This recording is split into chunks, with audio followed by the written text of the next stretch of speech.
Let's go. Let's get to work here, folks.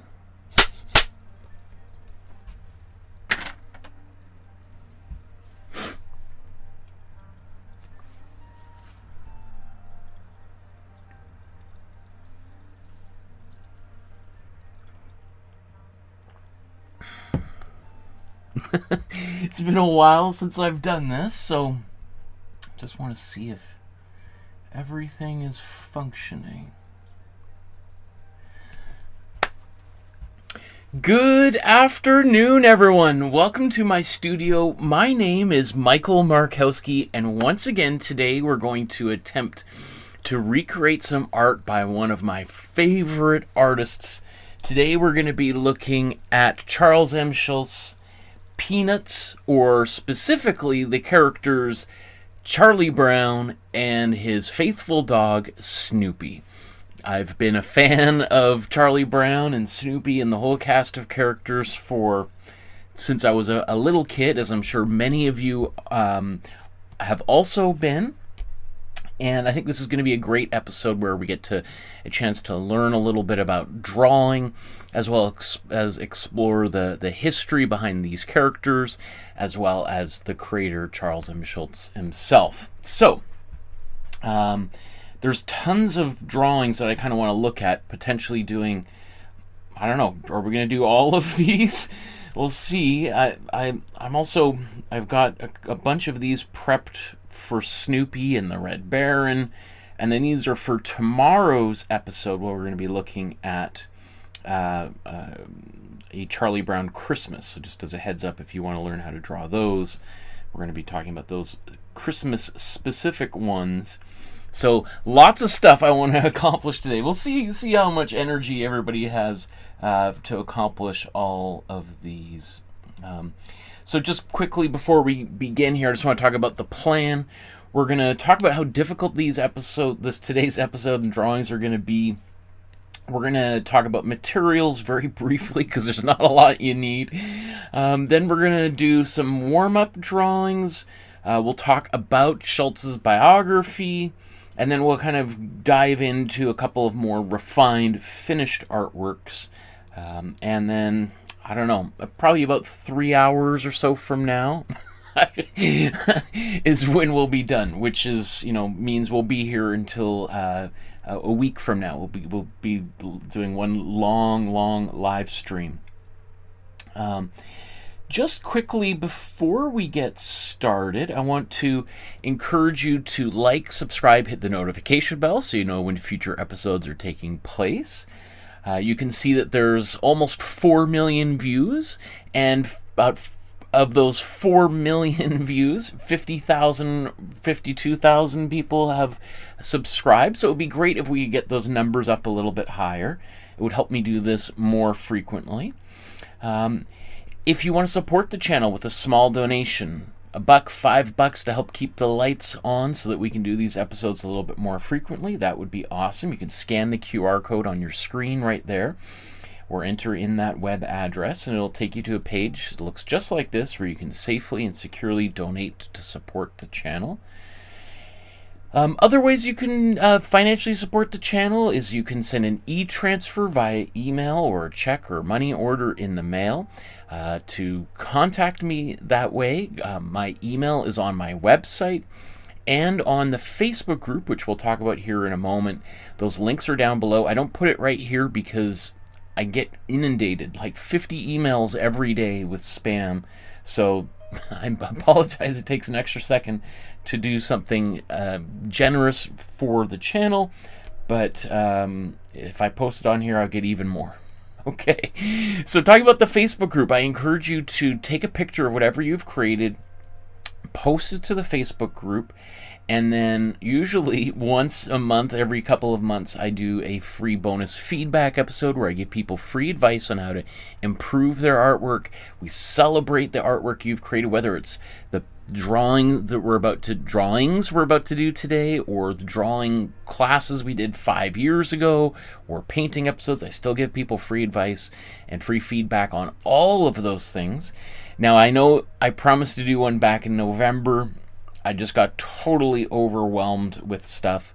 So over the next week, we're going to be doing our next free bonus feedback episode. Anyway, the Facebook group, the link, I think it's the first link in the description below. Join that group. That's what it looks like.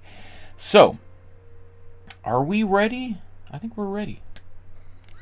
It's been so long, about a month and a half since I've done this. I feel a little bit out of practice. I'm like, okay, how exactly does this ship rum? How does this ship rum? That's how it runs on rum. That sounds like a sea shanty. Now, let's talk about this scale of difficulty. How difficult is today's episode? Could you do today's episode? Well, let's take a look at the scale, going from 1 to 5, 1 being our beginner, all the way through to number 5, a master like Schulz or Leonardo da Vinci or Pablo Picasso, Emily Carr. Let's take a look at where this episode might fit. So, again, how about let's go all the way to the end. Master is someone like the artists that we've been looking at over the past 5 years. These great masters who went to the top of the mountain, and we are learning from these great people, right? If you're a master, you're probably not watching today's episode, right? You're out there creating stuff that we are inspired by. An advanced artist is someone who's been making work for a while, has watched a bunch of these episodes, tunes in every once in a while, is creating their own things, and maybe finds some of this to be of some small level of interest. An intermediate artist is somebody who's been making art for a while, maybe, or somebody who's kind of just a few months in, but has really jumped deep into this, has been watching a number of these episodes, has done the entire free drawing course that's here, that I did here on YouTube. It's by far the most popular thing I've ever done. Literally millions of people have done it. So this could be somebody who's just did those episodes a few months ago, powered through them, and has been working diligently. That could be an intermediate. It could be somebody who's been working for years. Sometimes that intermediate period could be like 30 years long. And then if we go up even, novice is somebody who's just sort of getting started, has watched a few episodes, still kind of learning the basics, but doesn't have that kind of confidence yet. And so this is where I think probably a number of people are. And then a beginner is like someone who's just watching me for the first time. Never made art ever before, never drawn, doesn't think they can do it, but out of some weird algorithmic quirk finds themselves here and wants to learn how to draw. Well, you're in luck.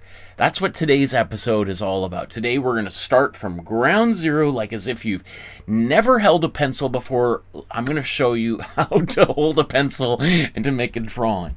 So that's where we're at today. So we're going to be there right at the very, very beginning. And obviously, if you're a little more experienced, you'll find today's episode very easy. Although, as you know, you can make an artwork can get as complex as you want to make it. Let's talk briefly about materials required. There's not a lot when it comes to drawing, which is one of the reasons I love drawing, is how simple, accessible, democratic it is. Anybody can learn how to draw because the barriers for entry are so minimal. Now, I've done an entire handout that talks about all the materials you need to do drawings and paintings. It's in a Dropbox folder, which you can scan this QR code. It's also where you're going to find the outlines and the images for today's episode. It's all free. You can scan the QR code, put in the web address there. It'll take you right to that downloadable PDF. You don't need to give me your email or anything else. It's totally free, totally anonymous. You could be the President of the United States or anybody else on the world, and you can start drawing for free without anybody knowing you're doing it, because how shameful would it be to learn how to draw? Anyway, all you need to draw is a pencil and a piece of paper. And in fact, you could draw with a stick on the beach or in some mud. And right now it's pouring rain here in Vancouver. So we got lots of mud and we got lots of sticks that have fallen from the trees. However, I think it is useful to have a potentially a sketchbook, and this is the kind of sketchbook I personally prefer. It's a little bit bigger. This is a 9 by 12 inch sketchbook, even though I think anything 8.5 by 11, which is your typical piece of paper, right, is, well, here in North America, I think it's A4 in Europe. Works well. I like a sketchbook because it's like the difference between standing on a concrete floor versus standing on a soft carpet. Or what I'm standing on right now is one of those mats that are good for your knees, right? Because a sketchbook, you got all these extra pieces of paper, and it absorbs some of the pressure, so it just makes the drawing experience more pleasurable. If you don't have that, then just grab a stack of paper. What's that? Grab a stack of paper that you can draw on, as opposed to just drawing on one piece of paper. It kind of helps. Anyway, I particularly like this brand of sketchbooks. Not this brand, but this particular kind, this mixed media, because the pages are pretty thick. You'll see from the most recent drawing episode we did, I drew on here and then I painted on it, and it did wrinkle a little bit, but not nearly as bad as if we used just a regular piece of photocopy paper. So it's great to have something that you can draw in, paint on, glue in. You can use watercolor. This color is from my tea. So I just brewed some tea and I literally painted with my tea. So you can use non-traditional materials to make art. Okay. Also, maybe I'll just mention too, my favorite pencils. I got a lot of different ones here. Well, the vast majority of pencils on Earth are HB pencils. That's what this is. My favorite are, here we go, 2B pencil, which is just a little bit darker, has more dense pigment, so it's easier to make darker lines with. Here's a 3B, here's a 7B, here's an 8B, here's a 9B pencil. All of these make, well, a 9B makes really dark lines really fast, which is great, but it smudges very easily and can be a little bit more difficult to erase. So that's why I like the 2B pencil, because it makes dark lines relatively easily and won't smudge quite as much. Do I actually have them? Oh, what a mess. Everything's kind of gotten a little bit wild recently. I mean, here's a B, which is between HB and 2B. So am I out of my favorite pencil? Okay, I must be. Look at some of these. Anyway, you get the idea. Right? You could draw with anything. Let's move on. I get art supplies are my greatest weakness on Earth. Oh, look, there's Christina in the chat, and Ace. Maybe is that you, Paula? The blooper, the original's there, and Raja Kumar is there. Okay, cool. Wow, look at all 19 people right now. Okay, awesome. So let's get into the next phase here. Let's do some warm-up drawings. Let's get started. Oops. Okay, let's do some warm-up drawings. If you sit down to make an artwork and you haven't done a little bit of a warm-up drawing, you might be disappointed with the results you create. Because it's just like if you're a ballet dancer or a tennis player. I mean, Serena Williams doesn't just wake up and run out on the main court of Wimbledon and win championships. I mean, maybe she does, but I would imagine she's got a whole warm-up routine to get, some stretching, get herself in a mental headspace. Same thing when we're drawing. You want a little bit of an opportunity to transition from the world of of checkbooks and rent and grocery lists and all work and schedules to a more creative headspace, right? So we're going to transition. So let's do some drawings that we don't care so much about, that are just going to be for fun. And while we do that, we can learn a little bit about these incredible characters. So where do I want to start? Which one here? Well, there's a bit about Charles M. Schulz here. So originally these characters were created in 1950, all the way up until literally the day he died, he was making these. So which one should we do as a warm-up? There's some of the early, this is, I think, even before technically Peanuts the cartoon began. I think this is from Little Friends. Not Little Friends, Little Pal. Well, we'll get into the history here.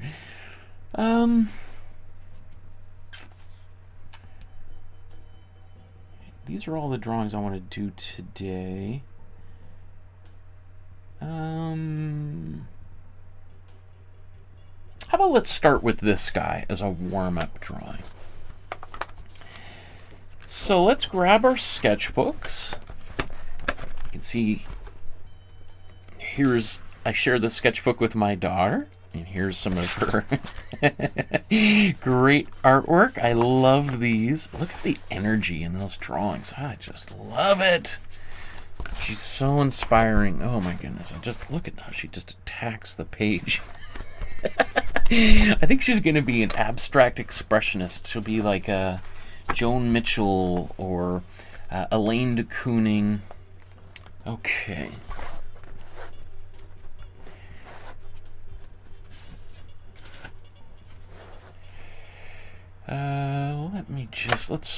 Actually, I'm just gonna make sure my camera's nice and focused here.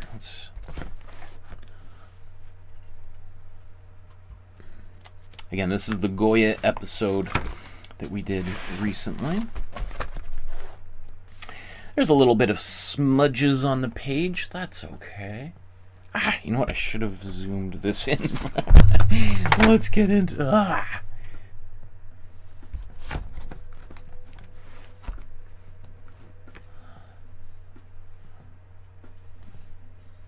Okay.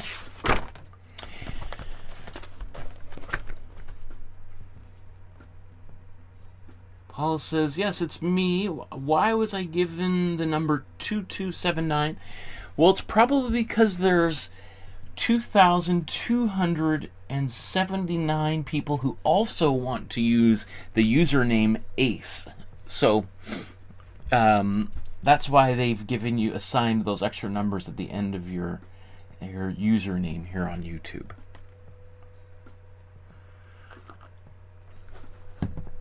Okay.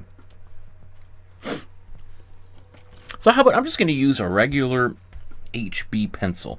I usually like to use longer pencils. In fact, here's this thing. I haven't used this in ages. But it's a way to lengthen a pencil. And it might seem kind of it's a little wobbly here.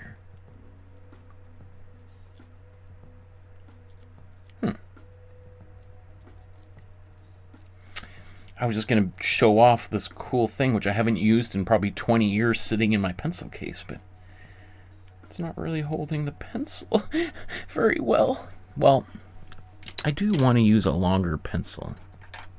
There's a longer HB pencil that is dull. Okay, where's a scrap piece of paper around here?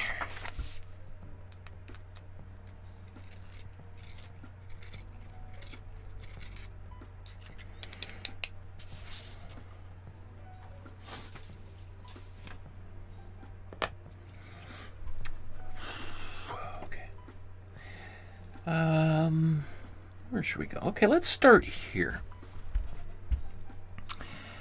And so we're just going to warm up. So let's just have a little bit of fun doing some simple drawings. So I'm going to start out with my HB pencil. Let's draw a big oval shape for the head of Charlie Brown. Now, before I do anything else, and like eyes and stuff, let's try drawing a body here.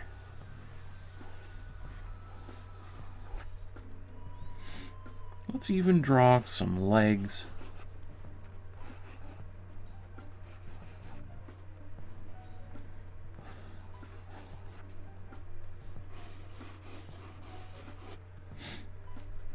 Right, and maybe while we're at it here, let's draw the body of Snoopy here. This is one of the original versions of Snoopy. So if you're like, that's not Snoopy at all. I know, it's a different kind of Snoopy.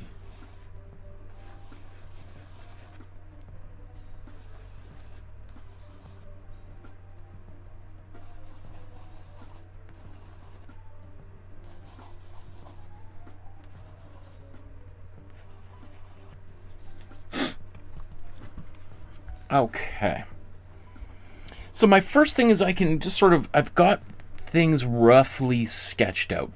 Some big shapes. And I can start to kind of look at this right now and make some decisions as to maybe something's in the right or wrong place, something too big, too small. So if I look at this again, let's just look at where Snoopy's legs are here compared to Charlie Brown's. And so I might even say, well, you know what? It's really important that Snoopy is right in line or maybe even higher up than Charlie Brown. You know what? I'm going to erase this. But you know what? It's my warm-up drawing. And even if it was my warm-up drawing, I'm not even sure I would care that much to begin with getting this perfect. So I think I'm just going to move forward and just embrace what I've got here. So maybe the next thing here is let's start putting some details on this. Now, I have enough experience as an artist to just immediately start drawing all these things on, but you know, some other people might feel like, I don't know where that all these features are. Help! That sounds so scary. Okay, so let's take a moment here and see if we can put in some guidelines. So what if I divide Charlie Brown's face into quarters? I'll make that a little bit darker. Right, and if I did that same thing on the screen, I think we would see that Charlie Brown's nose, maybe not quite right in the middle, because that's where it would be. I think it's maybe even, and it's a little bit off center because he's facing away. I think it's somewhere like this. But also, according to these early Charlie Brown images, his eye, look how it's kind of pretty much right in line here. Almost, you know, maybe a little bit above the tip of that nose. And maybe this doesn't have to be quite so, could be not quite so closed of an almost oval shape. It's more like a half circle. But anyway, let's do another one over here.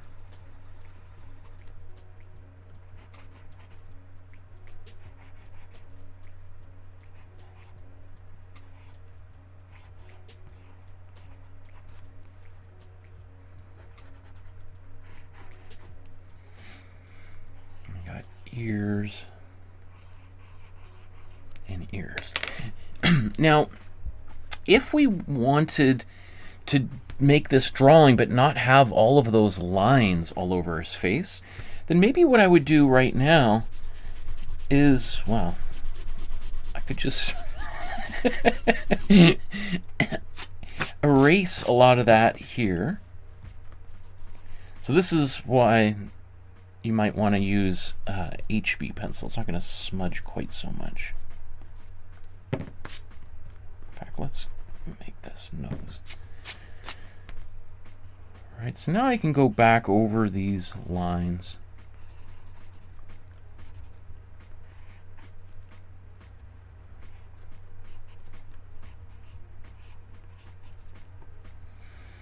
I think I even want to make the outer part of his head a little bit bigger here.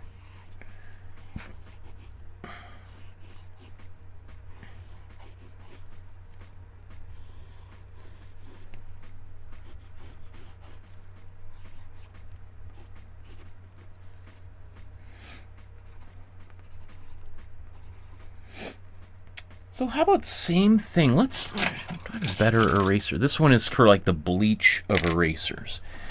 It erases a lot, but sometimes makes a bigger mess, like all of these shavings all over my table, which I can't stand. Here's another type of eraser I like. It's called a kneadable eraser. I love playing with these too. Okay, so what I'm going to do, I'm just going to give this whole drawing a gentle erasing so that those lines aren't quite as dark.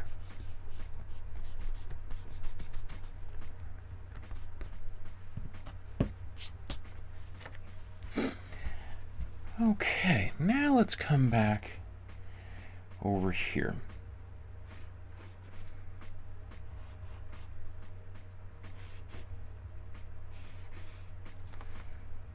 Okay, we got a thumb. And how many fingers? We got 3 fingers.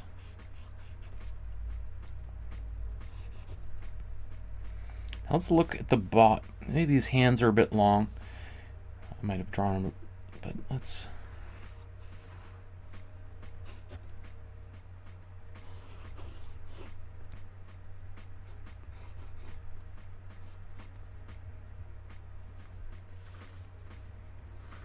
Probably want this other hand to be a bit shorter here, so.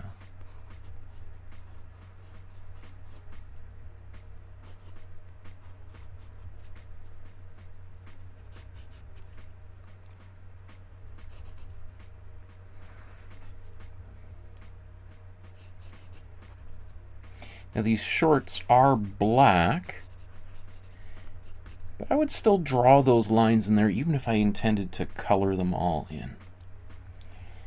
Now let's draw these feet here. He's got these socks.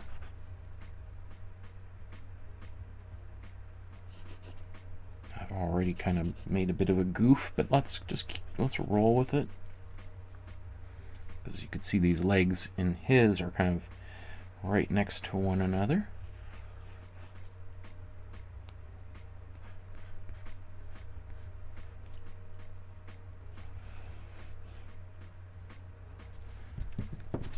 Let's make that a bit smaller.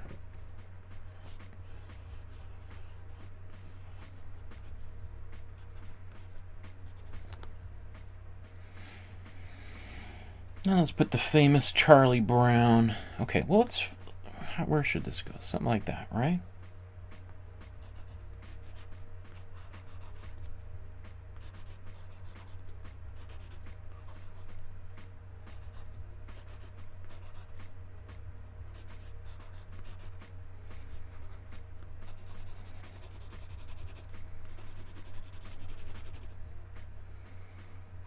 Oh yeah, the collar of his shirt here.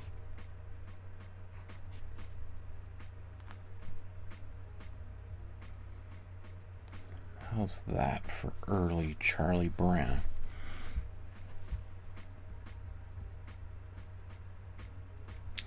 Okay, let's turn our attention to Snoopy now. So I originally drew Snoopy down here. Now that I've got Charlie drawn in, though, I think I'm going to change this. I'm going to move Snoopy up a little bit.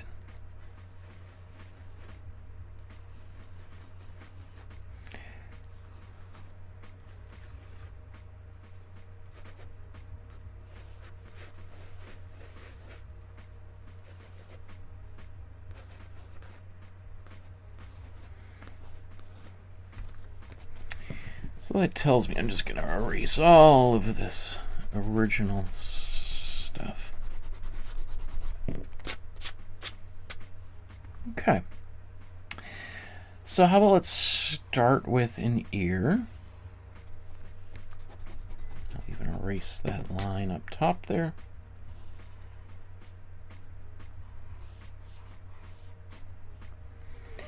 Now it looks like you can see when he shaded this in that this circle doesn't go all the way around because that's where it attaches to the head.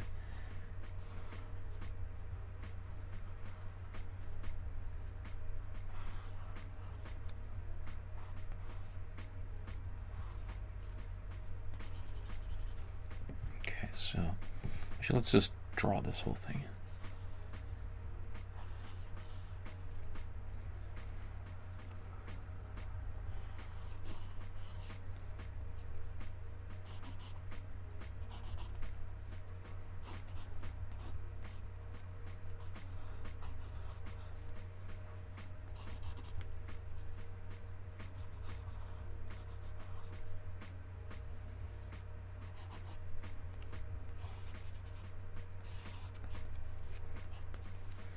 Okay, so now that I've got all this in here, I'm going to scrub all this down. Get my guidelines out of the way. I got this big deep line I pressed so hard on there. Let's erase that out of the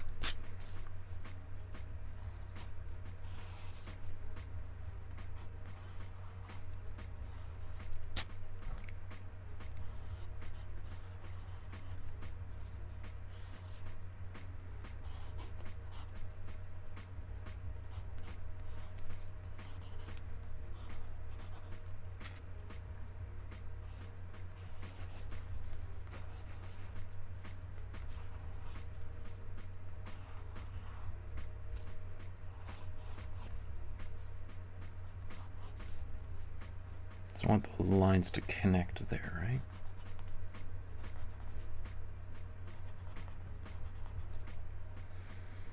You'll notice that I haven't even drawn the face of Snoopy yet. I'm really focused mostly on the whole body first.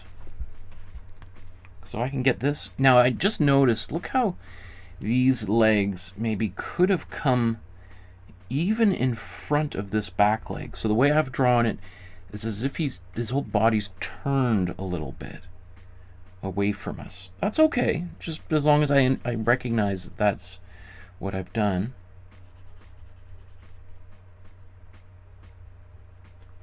Now, where do I put this next eye? Let's look here.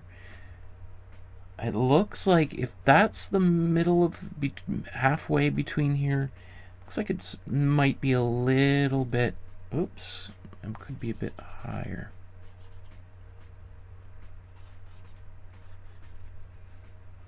And now this version of Snoopy, well, at least in this image right here, doesn't have a smile or anything. Let's color in these ears.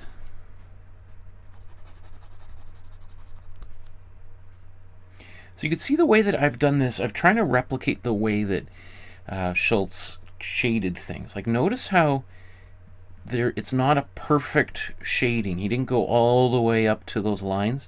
It's kind of part of his styles to leave a little bit unfinished.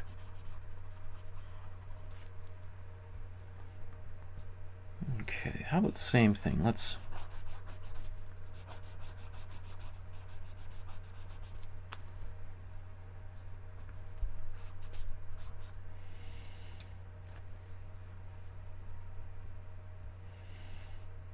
someone's sending lots of little hearts there. I appreciate that. Thank you. Oh, look at all those hearts and what's going on in the chat there? It's just exploding with love. Thank you.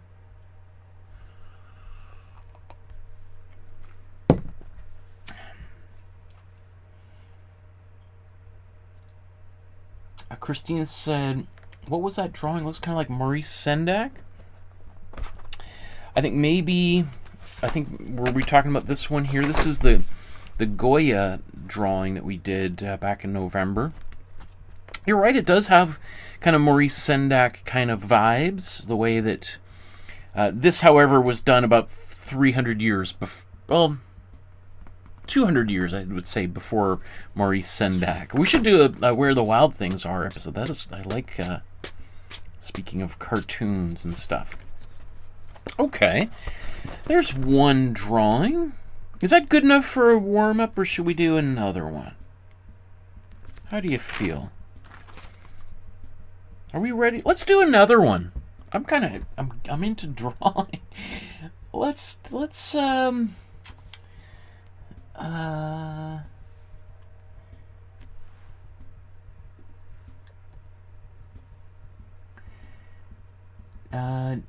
Navni Carr says hi. Okay, let's do another warm-up drawing here, or just another drawing to begin with.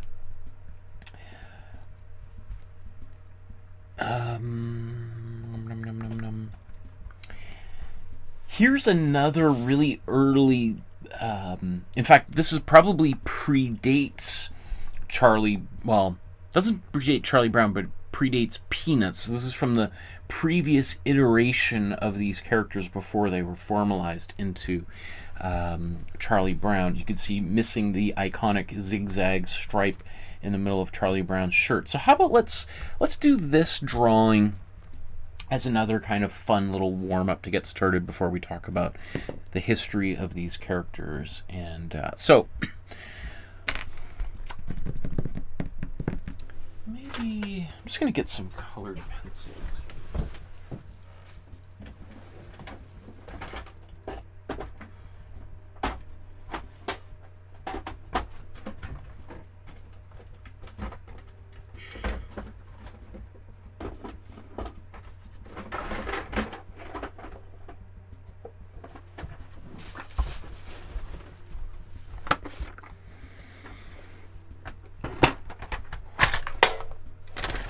How about since this is early Charlie Brown, do we want to do a Charlie Brown sketch with Brown? Isn't that ridiculous? Let's do that. Let's have some fun. Which Brown should I use? I mean, I got a few of them.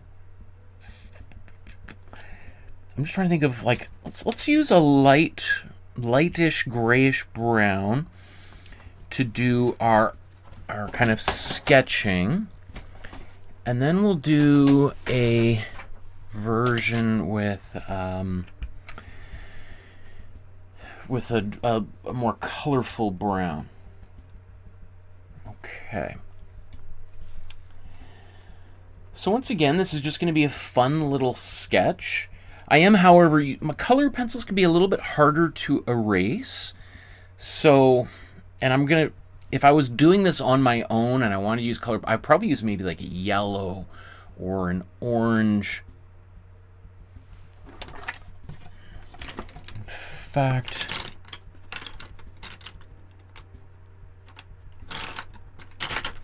I am going to use a yellow here.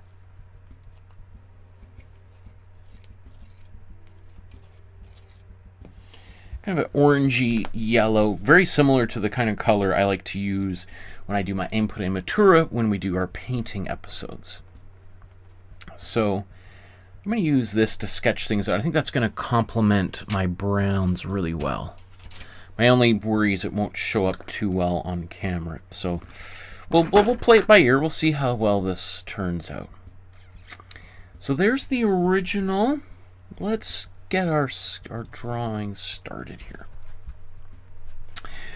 So the first thing I'm going to do is draw the head of Charlie Brown again. Let's draw. So what I'm trying to do here is break down this image into as simple of shapes as possible. Right? So I've got this big outline here. Let's look at this shape of the body. All right, we've got one arm out here, another arm out here. We've got one pant leg, one foot. We don't see the other pant leg, we just see this other foot, whereas it's kind of coming out from here. Interesting. Oh, but you know what I'm just noticing is look at where these feet are. If I put my pencil down there, that back foot I think really should be up higher.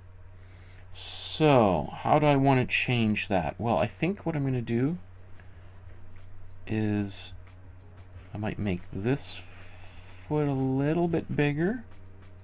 Maybe not. Let's keep that foot there. Let's make this foot, though, smaller up there. Okay. So let's see if I can erase any of my mistakes or initial outlines. Not very well, but that's okay. Pencil, there we go.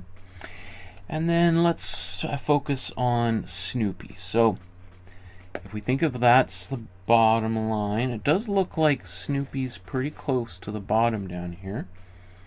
So let's put Snoopy's body. Now I'm looking at this thinking, if that's the bottom of his shirt roughly lines up with the chin of Snoopy.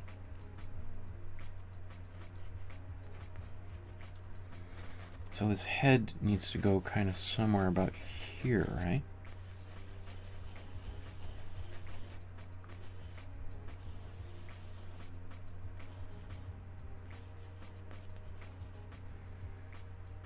All right, so I'm just using all these big circles there to kind of get stuff in.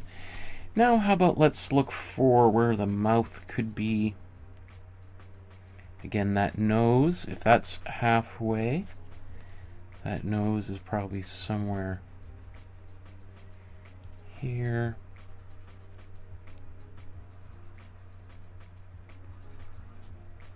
Maybe those eyes are a little bit lower.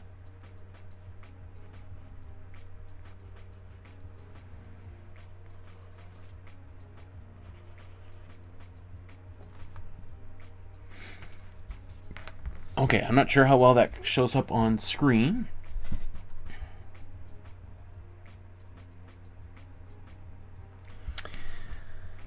So, now I'm going to take a darker pencil.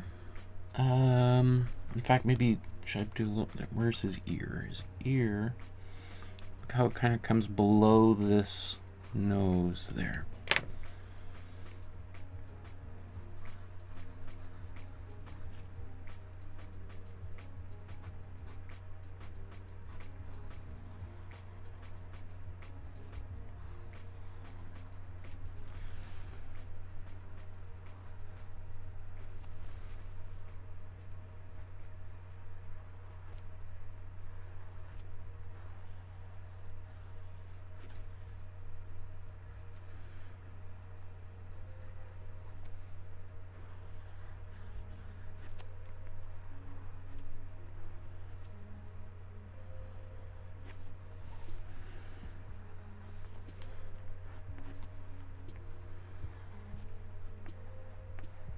Now the great thing with this is look how wide those lines are. I can make them pretty wide if I'm not happy with the shape of my oval here. This other ear, yeah, it's kind of below.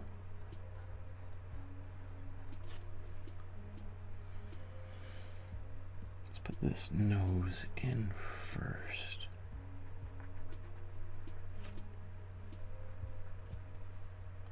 Let's want to kind of just put a little placeholder on like the details of Charlie Brown and how they changed over time. Thinking about the shape of the nose, the relationship between where the eyes are currently versus where they end up in the 70s, 80s, or even in the 60s, like a decade after this.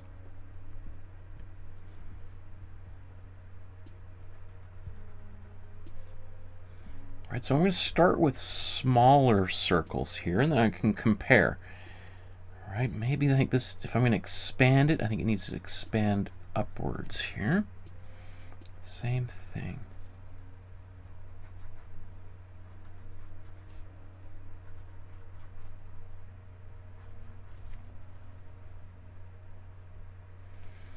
All right, and then let's look at this shape here. It's going to be closer, and then it's going to kind of come up underneath that eye.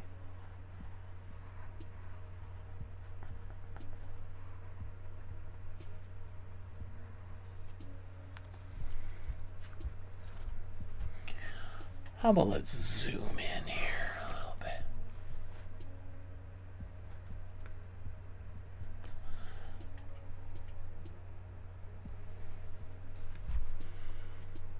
Okay.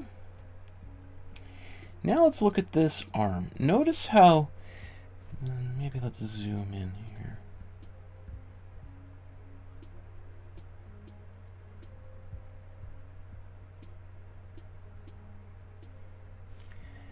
notice how this arm curves down here.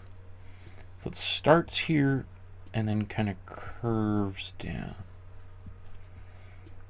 And then we got these fingers here. Now, so what it looks like is this hand is bending in behind, right?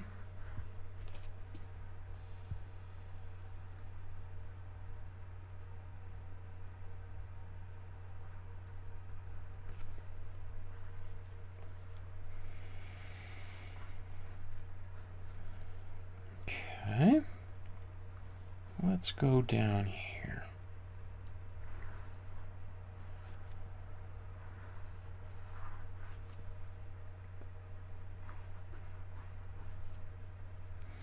Now I am smudging my drawing a little bit. I see little bits of brown going elsewhere on the drawing. That's okay. Here we can also see, this is before Charlie Brown had the collared and zigzagged shirt, so that's probably what he's drawing, is the collar like of a t-shirt perhaps.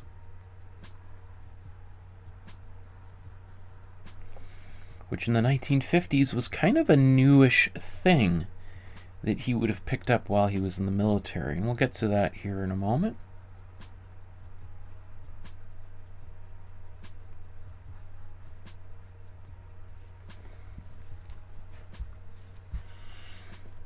Okay, now let's look at this pant legs. Right, again, I'm looking at the arc that Schulz has used here. Notice how pretty much every line that Schulz uses has a curve to it. I don't even think I see a single straight line. Maybe there's one on Snoopy's leg there. That we could consider that a straight line, I suppose.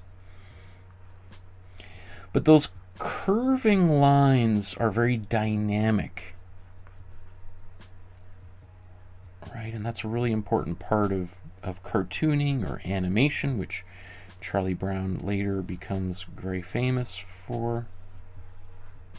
Now I think this foot might be a bit big. That's okay though, right? So notice, I think it's brilliant how there's very, what we would call like an economy of line. He's not drawing every line. In fact, one of the things he talks about is Charlie Brown is not bald. He just has very light blonde hair. So he's only just doing a couple of lines to illustrate his hair. So the bare minimum, even here on the sole of the shoe, rather than outlining the whole, all of it, he just does what is absolutely necessary to tell us that that's the bottom, right? And that's the side of the shoe. Brilliant stuff here.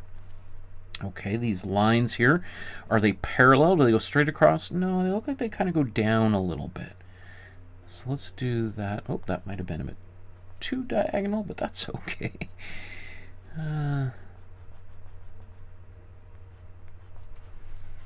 Okay, let's do the other foot. Let's look at where it comes from. So if we imagine that that's a knee, probably somewhere right back here hidden, then once again, I'm going to create this arcing shape. And notice how this line from the body pretty much goes right down there. So let's continue that.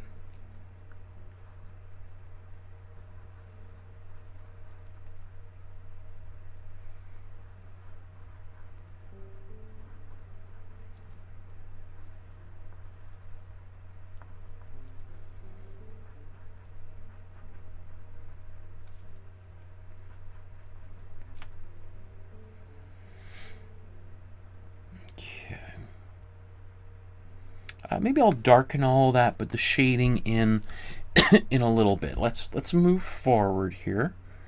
And let's draw Snoopy next.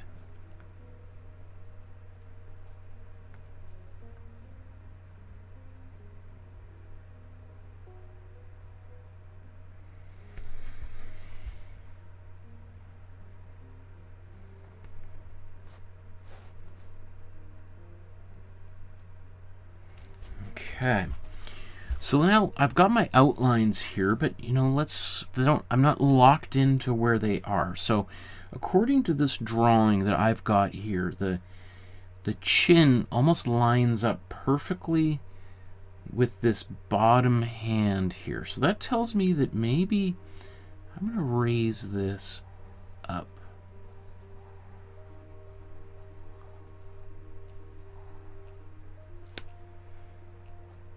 Right, and so look how big the snout is.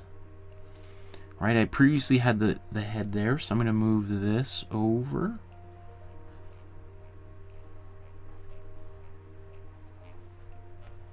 And I'm looking at this line here. I think maybe it could even be a bit steeper. We come down, and then we go right into the ear here. So we talked before about how this ear doesn't go, that this oval shape, round shape, doesn't completely connect all the way around, right?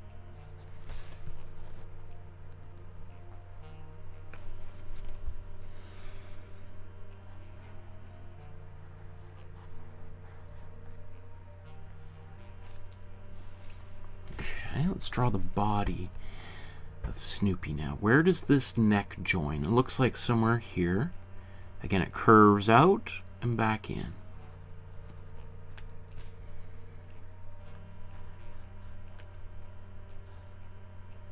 Okay, now I'm getting close to where these feet are. I'm gonna put Snoopy, I could make him go all the way down here. Okay, let's make those legs a little bit longer then. Let's do that.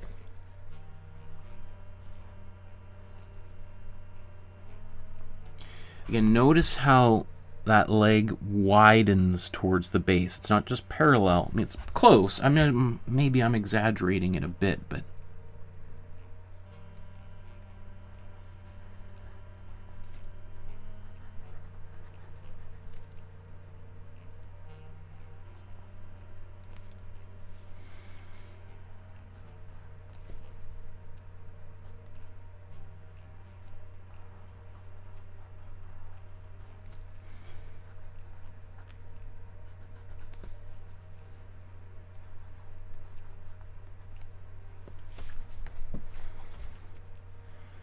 okay, now this back leg.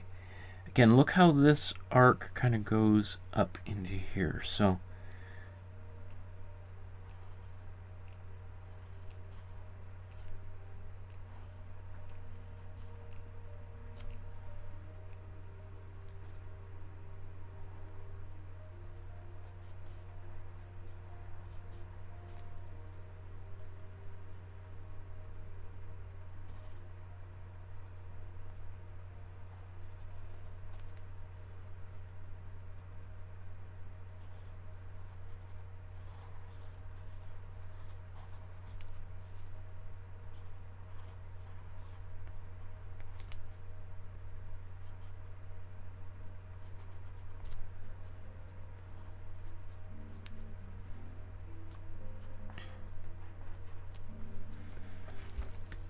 I'm just noticing for the first time, like these, maybe I'll do the spots in a different color. Let's do that. Let's use the color since I've got them.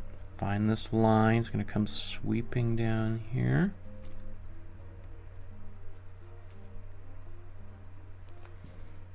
Okay.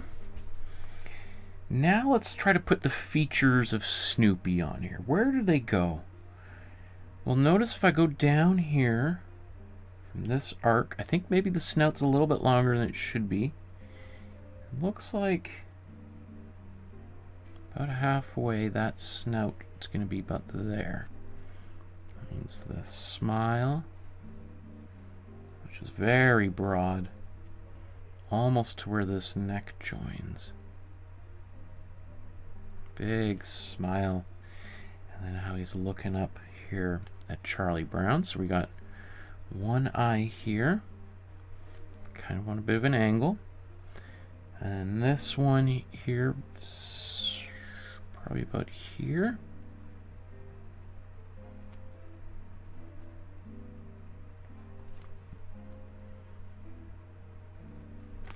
It does look like I've squished his face a little bit, right? Because I've widened it a bit, but that's okay.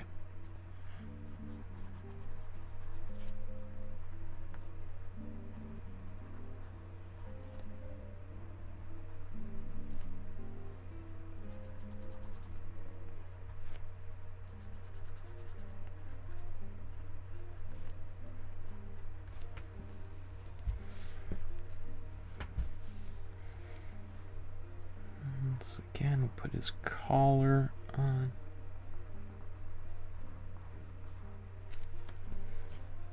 Okay, now just wondering, okay, how about let's use a different brown for some of the colors. Just a slightly different brown. I like that. Okay. So I'm going to use this slightly different brown for a few things. How about, like, for the eyes? I'm just going to go back over that. Darken those eyes.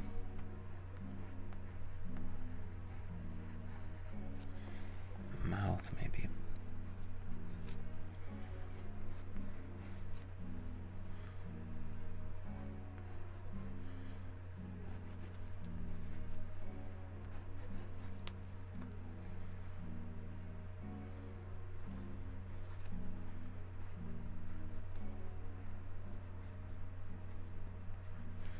Kind of doing a little bit of shading with it even here, I suppose.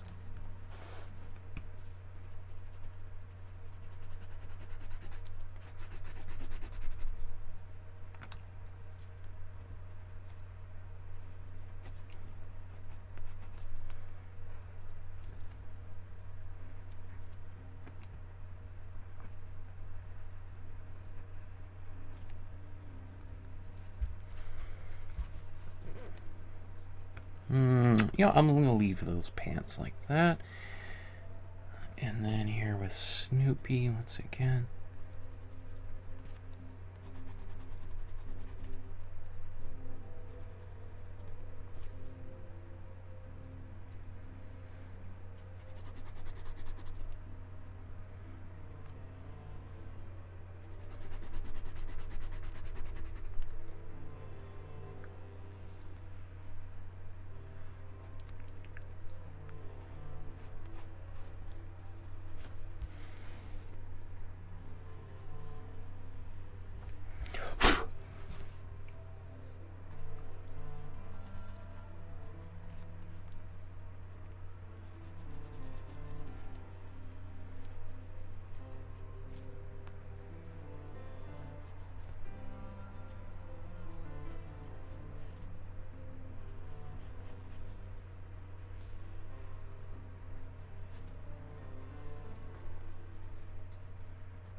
Okay.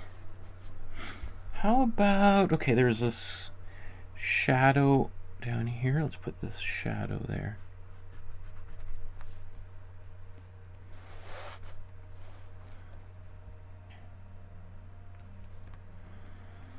And then the shadow under him, Charlie Brown here.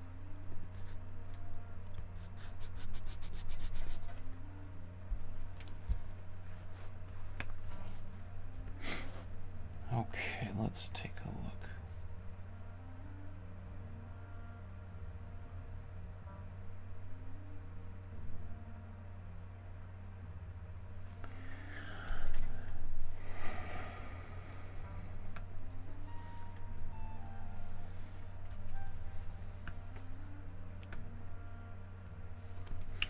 Should try the signature as well. So maybe once again I can sketch this out.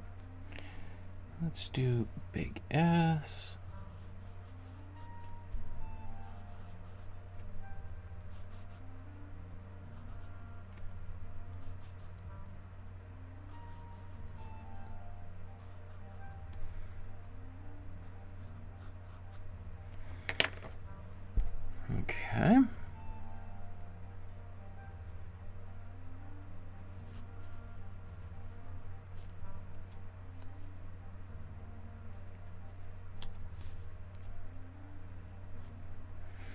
again, look how all of these are curving dynamic lines.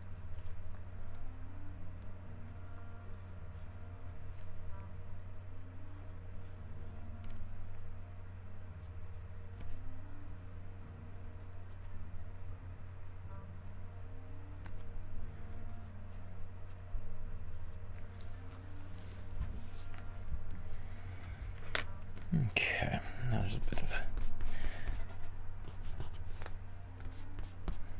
my hand smudging things around. Just going to clean that up a little bit while I'm here.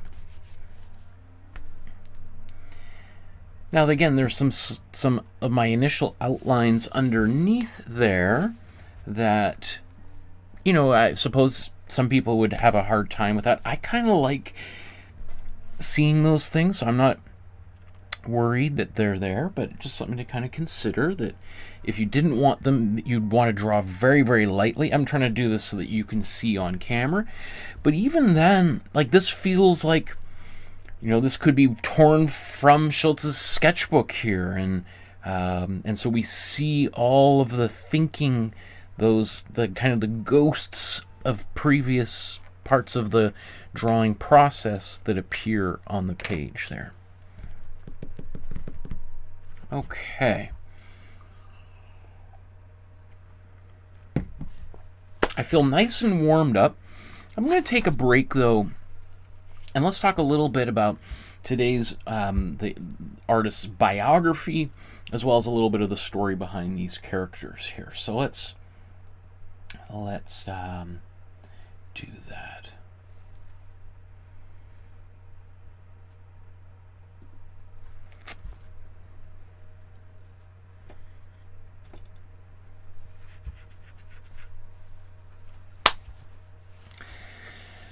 Now we've got a few warm-up drawings underneath our belt. Let's just take a little breather and talk about the biography of Charles M. Schulz and the history behind Charlie Brown and Snoopy and the other characters from Peanuts, which, by the way, he hated that name. It wasn't something he came up with. So let's get into that. Okay. So Charles Monroe Sparky Schulz is born in 1922 and lives until the year 2000. In the year 2000. Anybody Conan O'Brien? Okay. So lived a long, very productive life. A super prolific artist. Dies at age 77. He probably would have gone on for another 20 years had he lived longer, creating more and more Peanuts and Charlie Brown images, if life hadn't taken him relatively young for a pretty healthy guy. And so, yeah, let's get into it. So Charlie Brown,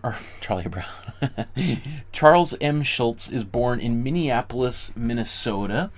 And let's bring up,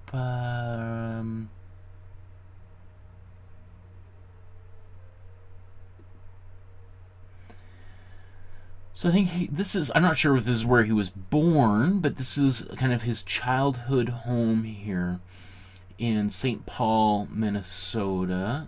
Minnesota, eh? Let's keep zooming all the way out here. Give you an idea of where we're talking about in the world.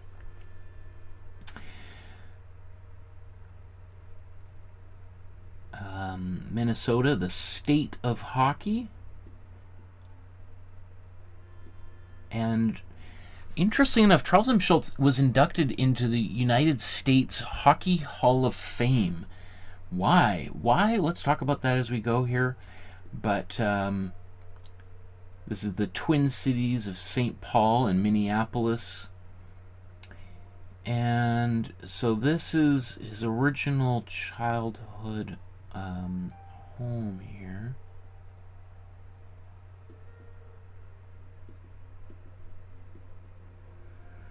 Right here on the corner.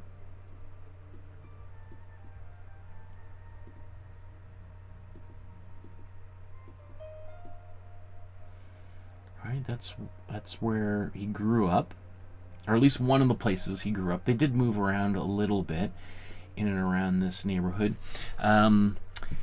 His parents, let's get their names correct here. His father was Carl Friedrich August Schulz, and he was the kind of the local barber, hair cutter. And his mother, Dina Bettina Halverson. Dina Bertina. Dina Bertina. I didn't, it's funny to say that out loud. Dina Bertina. Interestingly enough, his wife's last name is Halverson. No relationship to his mother, but what an interesting, weird little quirk there. And she stayed at home, raised the family. Now, to be honest, did he have siblings? I should know that. I don't know if he had siblings, to be honest. I should know that. But he was kind of a quiet, introverted kid who was more interested in reading comic books, reading books, and film, and then wasn't particularly an outgoing kid.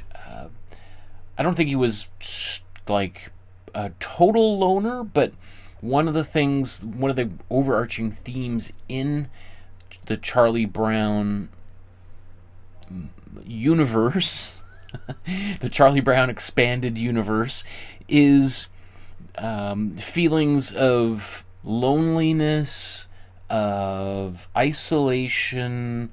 There's a lot of melancholy in the Charlie Brown, in the character of Charlie Brown, but also in the world that he created. And he talks a lot about how that's how he felt as a child, kind of alone and afraid, fearful of taking risks and chances, and he injected a lot of that into the Charlie Brown character. So what's kind of unusual about Charlie Brown as a character is he is not like kind of a fun, laughy, outgoing kid that we would normally associate with a lot of children's cartoons. Like, for instance, my daughter watches Peppa Pig all the time, and Peppa's loud and kind of a little bit obnoxious. Charlie Brown is kind of the exact opposite. He's very shy and introverted. One of the things that we'll talk about is, with the character of Charlie Brown, is that he never wins. He quite famously never kicks the ball that Lucy sets up, the little football that he runs and kicks, or tries to kick. He never, ever kicked that ball over the course of his entire life. That's later something that Charles M. Schulz, on his deathbed, regrets, like, oh man, it's so tragic and sad he never did it. But he was given the opportunity. People asked him, Charlie Rose, in fact, in an interview, asks him, like, do you ever foresee him maybe on the last panel that he kicks that ball finally? And Charles M. Schulz was like, no, that would be a travesty, right? It's all about him, like, failing to kick that ball. There's that is inbuilt into his character, and it would negate the whole 50 years of images he had created before. So even though he was into some level of athletics, he still was not particularly the most outgoing boy. He eventually does some correspondence courses in art, which were very popular. I used to collect comic books when I was a kid, and especially if you look at older comic books, even throughout the 60s and 70s, 80s, almost every single one of those comic books had an advertisement for correspondence drawing classes where you could replicate a couple sketches, put it in an envelope, send it away, and then they would send you, of course you have to pay money, installments of 25 cents a month or something, and they would send you these booklets where you could draw from home. I don't know if that's exactly what he did, but those were very popular back in the day, where, you know, this is talking about like a Depression era kid who, you know, money was tight. So it's not like every kid had an opportunity to go to art school, right? That was quite uncommon. You have to be from a relatively wealthy family, upper middle class family, to be able to attend art school back in the day. And it was also the idea of being a successful artist who could make money from their art was an absurd concept. So almost always people who learned how to draw had other jobs and careers and would do art classes by correspondence at night and on the weekend at their own time, right? And so that's one of the things that he did as a way to help learn how to draw. There is lots of, I'm not sure if it's all listed. I didn't read the Wikipedia page, but doing other research, he did all sorts of cartoons, submitted them to various different places, got rejected over and over. Quite famously submitted some cartoons to his high school yearbook, which rejected them and did not print them, only to 60 years later them installing like a giant Snoopy sculpture inside or outside the front of the school, which I think must have been kind of satisfying. It's like, they rejected me at this kind of crucial part of my upbringing, and then now I'm going to put a big statue right in front of the school, maybe to inspire other kids who've been kind of rejected, turned down throughout their young lives as well. That there's don't give up, right? And don't give up is almost sort of like the motto of Charlie Brown's companion Snoopy, and there's kind of this duality there, which we'll talk about. Snoopy is the one that is much more confident, never gives up, is always very resilient, whereas Charlie Brown is always sort of getting defeated. So in 1942, Schulz is drafted into the United States Army. So what, he's 20 years old, 19 years old at that time. He undergoes training during the time. I'm not sure if he had gone to Europe and came back, but in 1943, his mother has cancer and passes away. I read different things saying that she died while he was away and he was unable to be there, and that deeply affected him. I think here on Wikipedia they say that he was there at her side when she died. So I'm not exactly sure what the actual truth is there. It's hard to say, but he did mention later on how sad he felt that his mother never actually saw him achieve the recognition, that she never saw the cartoons he made actually published before she passed away. So he did serve in World War II. He was a gunner. I think on the Wikipedia page, is there some information about his service?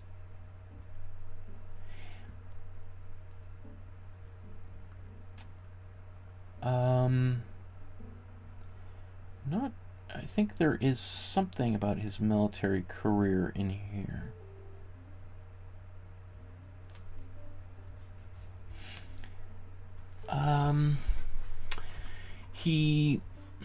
It does say something. Okay, so here's this kind of, he talks about this one instance.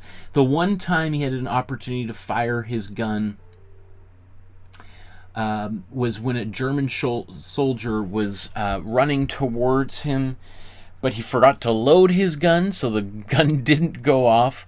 Luckily enough, the German stopped and surrendered right in front of him. Again, this sounds kind of almost mythological, that this story, but potentially could have happened.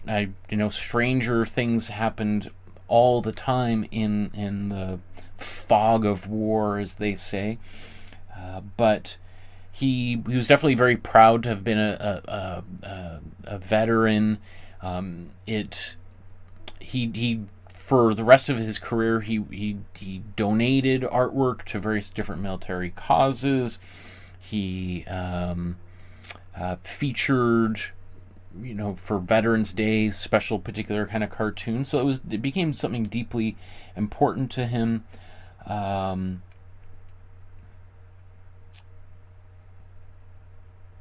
Let's see.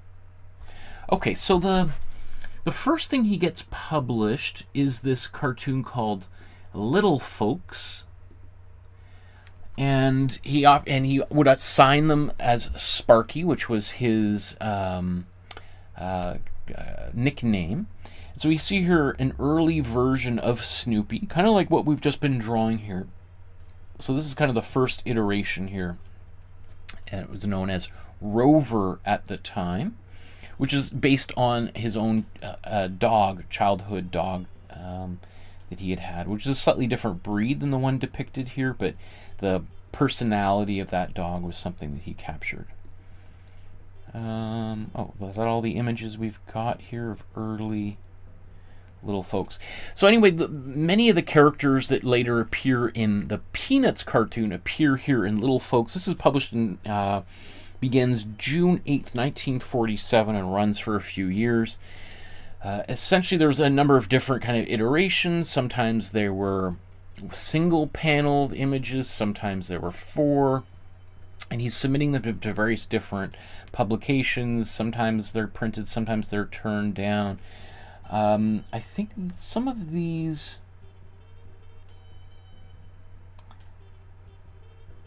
Which ones were reproduced in the Saturday Evening Post?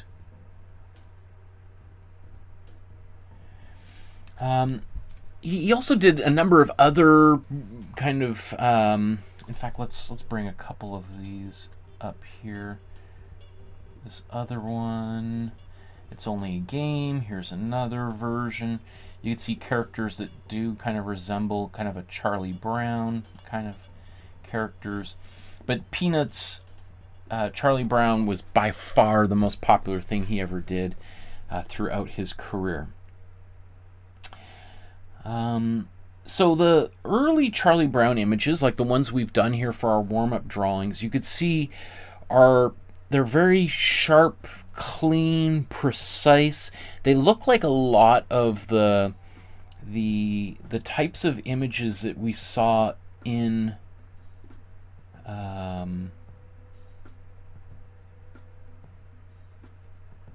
let me see.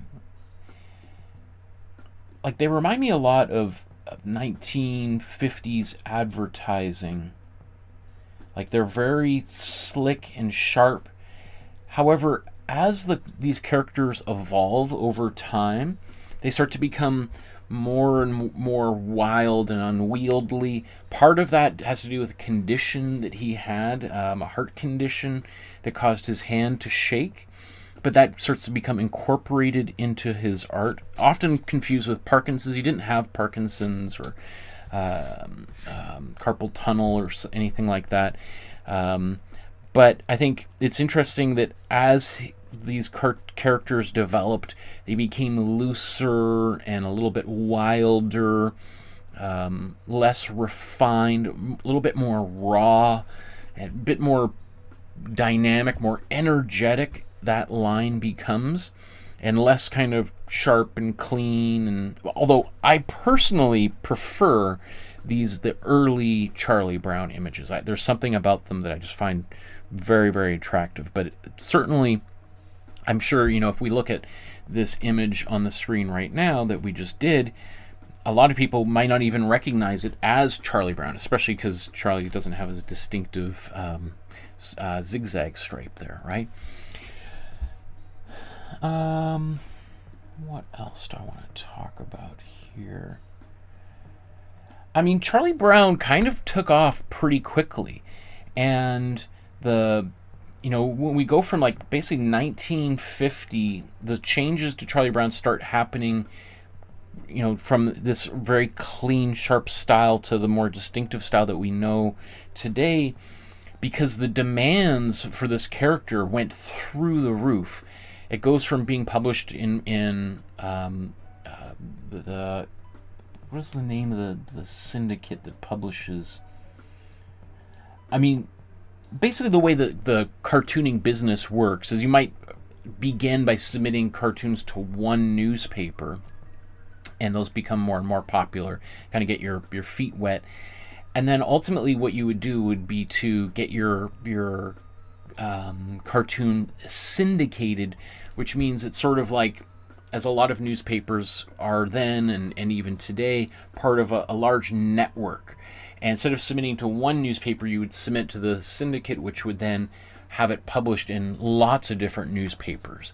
And so the demand for the Charlie Brown characters goes through the roof. In fact, that name Peanuts was not something that he ever created, never wanted. He hated the name.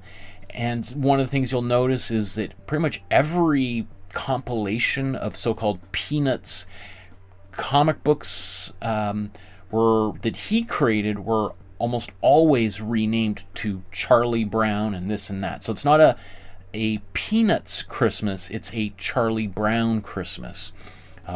They changed it to Peanuts basically as for copyright reasons. The publisher did that kind of without consulting Charles M. Schulz. So when he saw that, he was really kind of upset by it. But, you know, it's not like he was in a position to turn things down or argue about it. I'm sure he kind of did some protest, but they were like, this is the way, if you want these things published, we're going to publish them as Peanuts. Do you want this check or not? Okay, sure, fine. Okay, I'll take the money. Fine, whatever.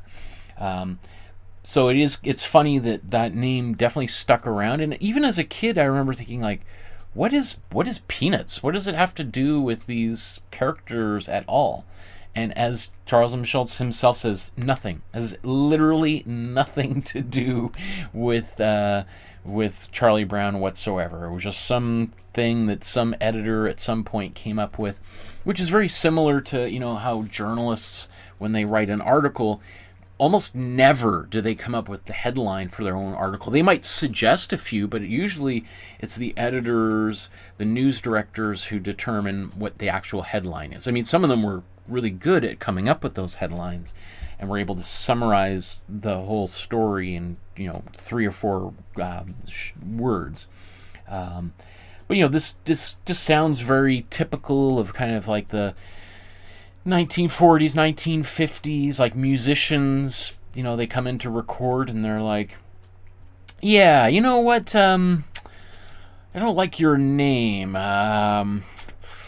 doesn't sound like Bob Zimmerman. That's not a... How about Bob Dylan? You're going to be known as Bob Dylan now. Now, I don't think that's how Bob Dylan got his last name. I think that was his own choice based on his favorite poet, Dylan Thomas. But there's so many stories of actors. Like, for instance, what's his name? Michael Keaton. You know, the actor Michael Keaton. I remember seeing something in the news the other day, or maybe not the other day, a few years ago maybe now, that he wanted to now go to his actual name, which is Michael Douglas. But obviously Michael Douglas is the son of Kirk Douglas, a very famous actor and acting family. So Michael Keaton couldn't take that name. So I don't exactly know how Keaton came out, but he's been using that name for his entire career. And now wants to go back to his actual proper name, which is understandable, right? Imagine going through your whole life and people like, Mr. Keaton, can you sign my autograph? Or sign your autograph on this thing? And the whole time thinking, like, it's not even my name. It's so weird to sign Michael Keaton on something when that's not your name. But anyway, I digress. I do a lot of digressions, right? So we can see here, at its height, Peanuts was published daily in 2,600 newspapers around the world in 75 countries and in 21 languages. And he drew for 50 years, almost on a daily basis, and created 17,897 Peanuts strips that were published.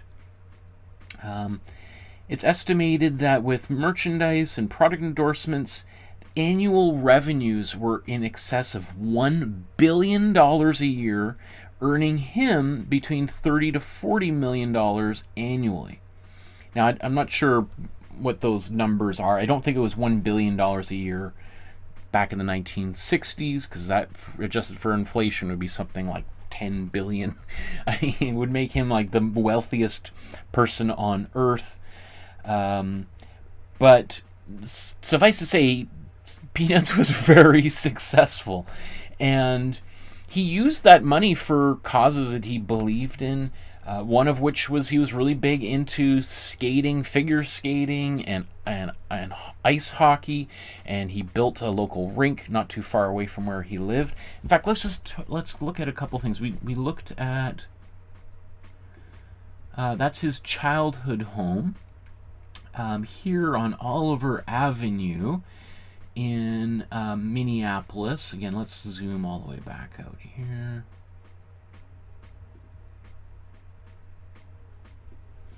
So not kind of on the other side of town, the other side of the river here. I think it was, is that St. Paul? Where's St. Paul? I think that's St. Paul over there, right? Anyway, that was where he grew up. This is where he moved with his family. Let's go back.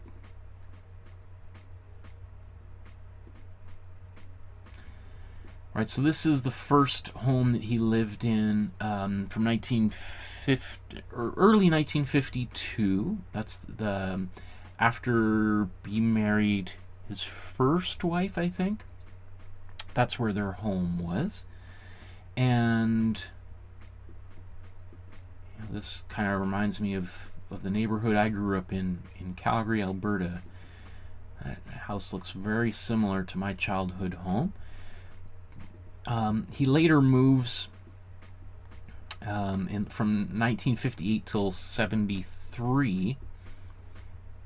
They live in this home right here, not too far away on Wentworth Avenue.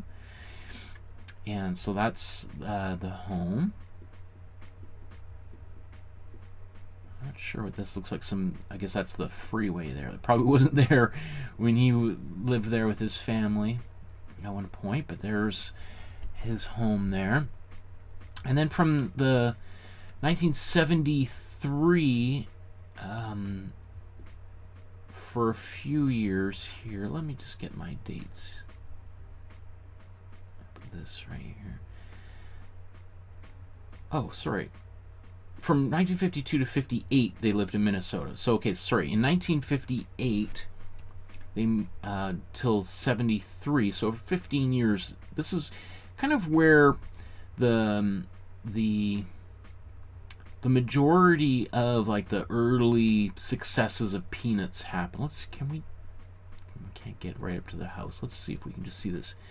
What this neighborhood look like. Oh, it looks kind of a wooded, rural place, kind of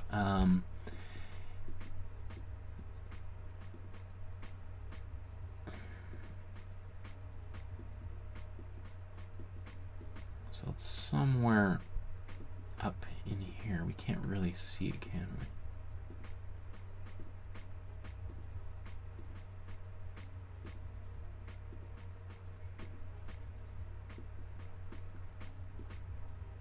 Somewhere up and over here, but that's where he and his family lived from 1958 to 1973, where he created most of the most iconic elements of Charlie Brown and Snoopy, and where his style really took off.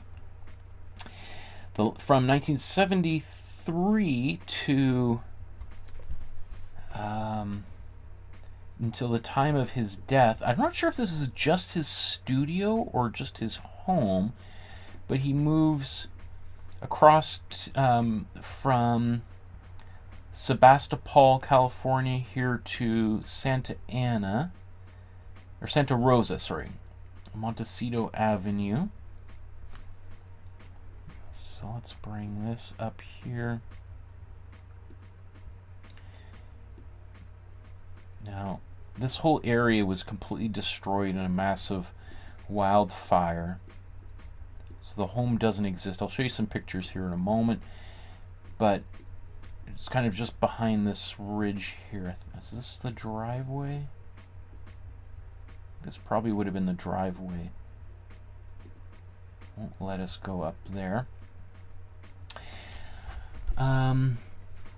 But here's just some images that talk about the home.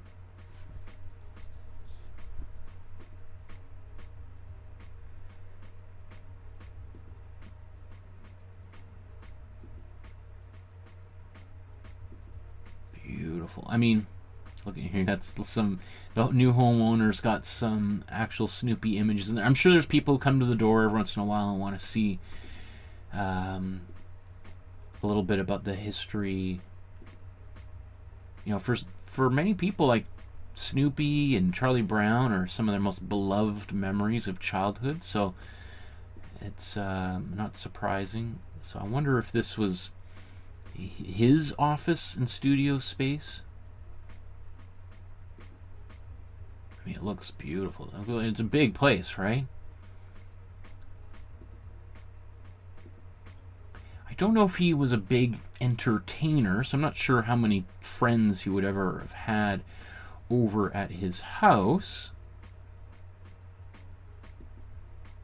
Okay, so here it says from the San Francisco gate that he lived in there, but these images say that's not his.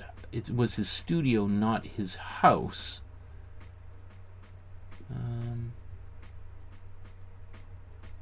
Oh. That's an advertisement. Oh, I thought these were photos. I hadn't actually looked at them yet. I thought those would be photos of him and his wife relaxing in the house. Okay, that's not what that is. Okay. What else do I want to say? I mean, there's tons of awards. He had a. Let's go to his health. You know, he had heart bypass surgery in July 1981, and while he was in the hospital, President Ronald Reagan phoned to wish him a quick recovery. I mean, that's when you know you've achieved a certain level of recognition as an artist, is when you're in the hospital, the president calls you to check up on you, right? He lived for another 20 years, almost 19 years from this point. But the surgery, you know, he complained that sometimes my hand shakes so much I have to hold my wrist to draw, right? And so you can see that his style does become kind of wilder, more dynamic, kind of more sketchy, more expressive. Part of that is due to that condition that he had. Eventually, he succumbs to colon cancer, or he has a heart attack, as a result of colorectal cancer here. He often said that his cartoons, that Charlie Brown would outlive him, and which was literally true. The last Charlie Brown cartoon that he drew was published the day after he died. He was still working up to the very end, even though apparently he retired the year before, but I'm not sure exactly how that makes sense if he was still making art up until the day he died. So again, with a lot of these things, I often find that there's multiple contradictory kind of facts going on here. What else do I want to talk about? But I think what's notable is that he did not want anyone else drawing the Charlie Brown strip Peanuts after he died. And that was a big part of what also made him unique at a particular time, is he was given like an unprecedented amount of control and oversight over his images and his strips. Basically, they had to publish them as is. There was almost no editorial oversight that he had to contend with, which was very unusual for a lot of cartoonists who would submit things and the editor, nope, go back and I want a different one. And they're trying, nope, I don't like that one, too controversial. He publishes his own stuff, would submit them, and they would publish whatever he created. I mean, it's not like Charlie Brown was ever particularly controversial, so that was never particularly a problem. I don't think he was ever really skirting the lines there or being particularly revolutionary or bringing up, political content or whatever. I think he deliberately strayed away from that to try to make his artwork as universally acceptable as possible. Which is definitely different than some of his contemporaries were doing, and some people saw Schulz as just being kind of a big sellout, and why didn't he comment on racial segregation or the Vietnam War and all this kind of stuff.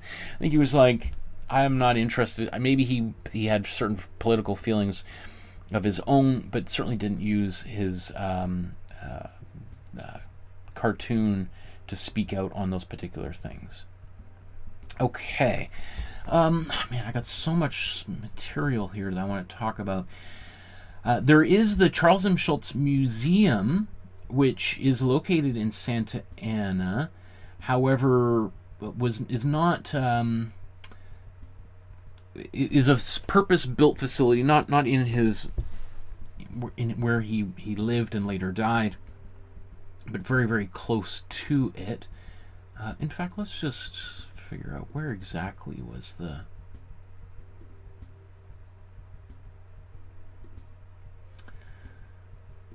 Let's go to the...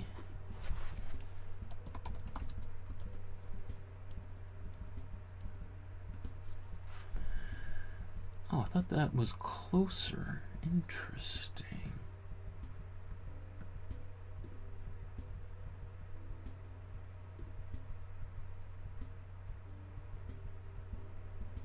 Oh no, that's... Oh, okay, so that... Yes, okay, I was going to say that. I remember reading it was much closer to where he lived. So that's where his final home was. And that's where the museum itself is located here.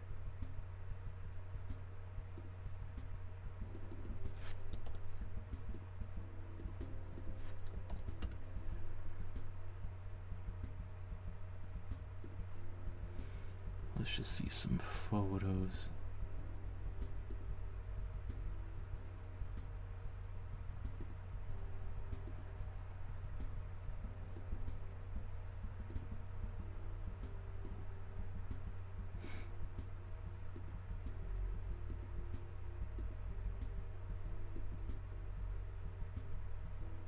That's funny. Oh, okay. So inside the museum, this is a recreation of his home office, his studio, where he did a lot of his work. They disassembled most of the things from the home we were looking at previously and moved it into this space.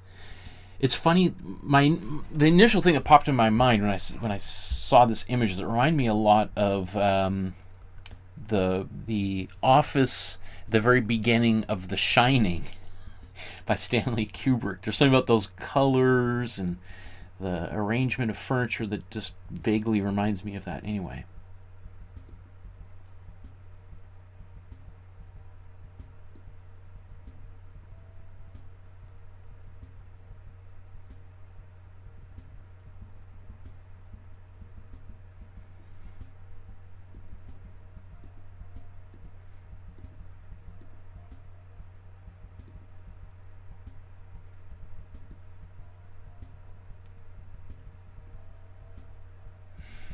Okay. Yeah, and the resources here are amazing. I don't know if I want to go through all of it here, but I mean, the highlights are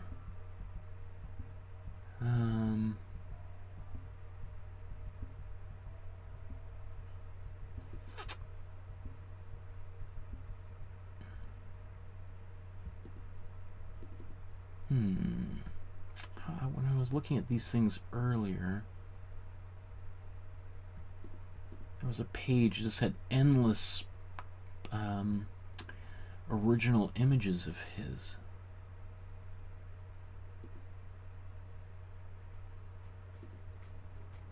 Huh. This one early.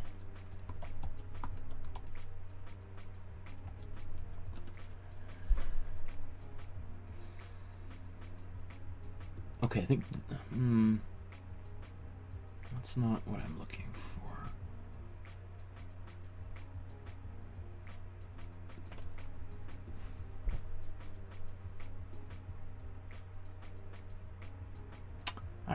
That's a pain. There is a... Oh, maybe this is that page that I was looking at earlier.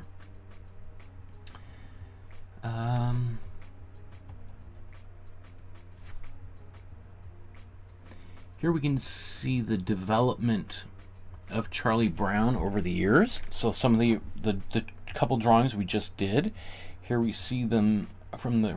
It's the first... I think it was first published 1950, October 2nd, 1950 is his first appearance.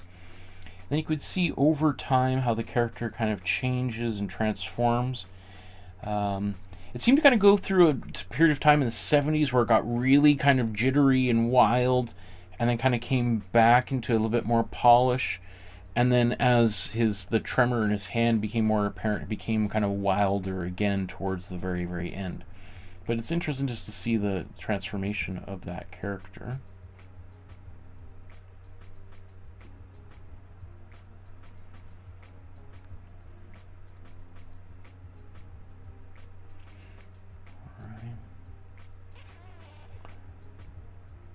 I mean, I just love these early Charlie Brown images.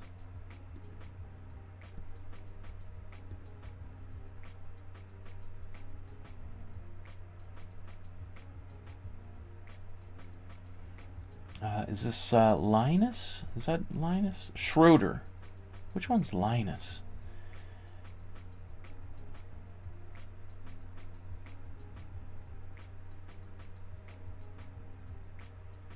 Again, I love seeing the development of Snoopy here. Here's that drawing we just did. All right, there's the original one. All right, we can see how Snoopy becomes kind of much wilder here in the 60s and 70s. Becomes kind of a little bit more refined by the 80s, and then by the 90s again, it starts to become wild again. So I kind of see this arc of, or waves of his style of kind of polish, and then wildness, and then polish, wildness, kind of up and down. So it's interesting over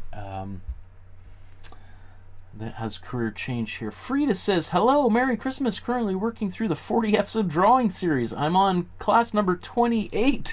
Awesome, congratulations. I'm so excited. Share your work with the Facebook group. I can't wait to see and talk about your achievements. I think you can see here, though, by the early 1960s here, that Charlie Brown, as we know him, is pretty much baked in here. Here's Lucy. Again, look at how this character changes over time. From kind of this little bit kind of sweet doll-like character into kind of a bit more of a harsher, angrier person. Apparently Lucy is based on a woman he proposed marriage to that rejected him, and so that whole idea of Lucy holding the ball and Charlie Brown trying to kick it and her pulling the ball away at the last moment is a little bit of a callback to him being rejected by that woman earlier on in his youth.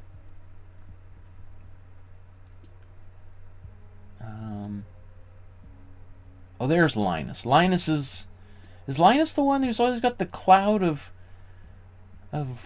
dust?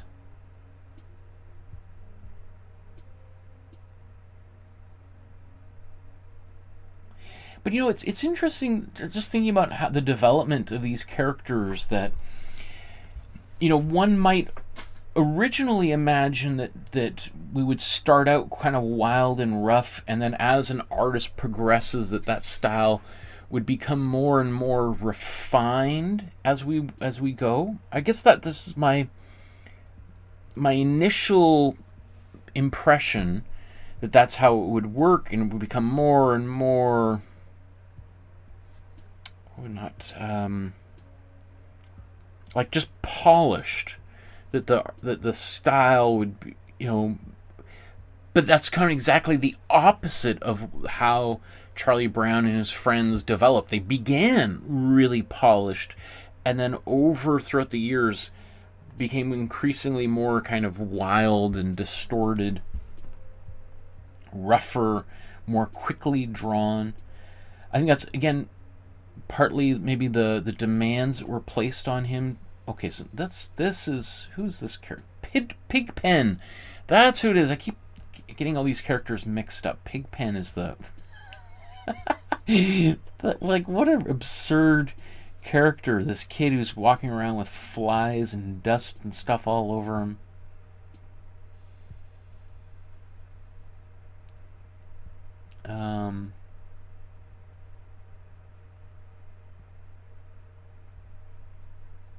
Sally, man.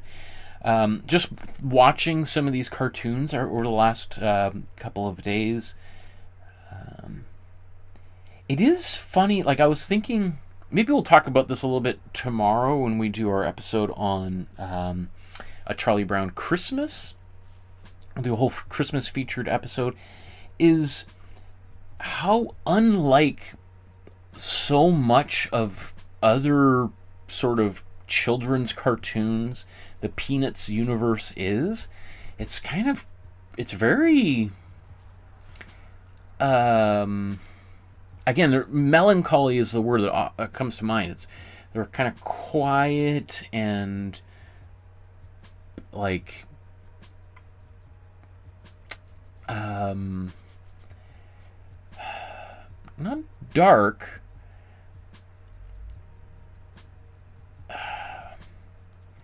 but they're kind of slow and quiet, and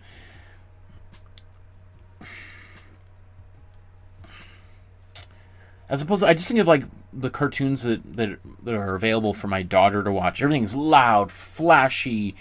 Everything is very spelled out. Like you can just absorb them kind of mindlessly. Everything's just coming at you. Whereas something about like Peanuts that requires attention and focus.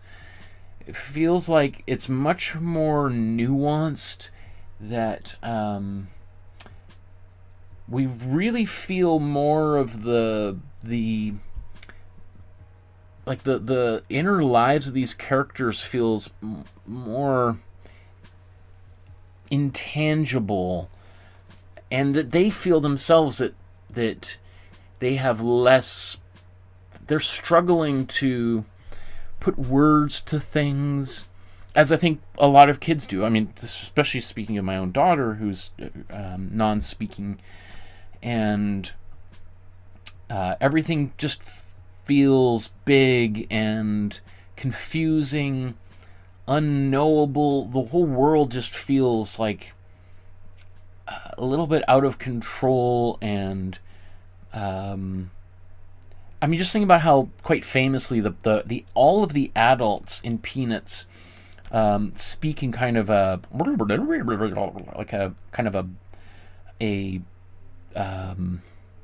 muffled babble, right? Which is, I think, probably the way that a lot of kids just see the adult realm as just being bizarre and alien and not particularly not only not accessible, but kind of not very appealing. It doesn't. Penis doesn't make being grown up sound like it's going to be any better or more fun than being a kid. And even Charlie Brown's life as a kid doesn't really seem particularly appealing either. Which, you know, again, it just seems very odd for what is supposed to be a children's cartoon, is kind of how, like, kind of sad a lot of it tends to be. Okay, I should probably let's move on to any drawing. Is there any other links I want to talk about here? I do have a whole bunch of stuff queued up with like Charlie Brown and the Red Baron. I think I might do a whole separate episode on that because I'm just going to run out of time. Christina says the grown-ups were always kind of out of pocket. Yes, the silent generation. Interesting. Christina says, yeah, it sounds like that whole generation of kind of, yes, definitely melancholy. Life is kind of confusing and weird and strange and beyond the, you know, like, especially like for veterans like Charles M. Schulz, who, you know, went to war, saw combat. You know, like, the world of adults is brutal and mean and violent and horrific, what adults do to one another. It doesn't sound like a very appealing place to spend one's time. So it is interesting that for a military veteran, when he comes back, is he focuses his life on illustrating the world of children, a world that he also felt was kind of quite difficult too. You know, a lot of stuff going on here. Okay, so let's move on. Let's get back to. Let's do today's drawing.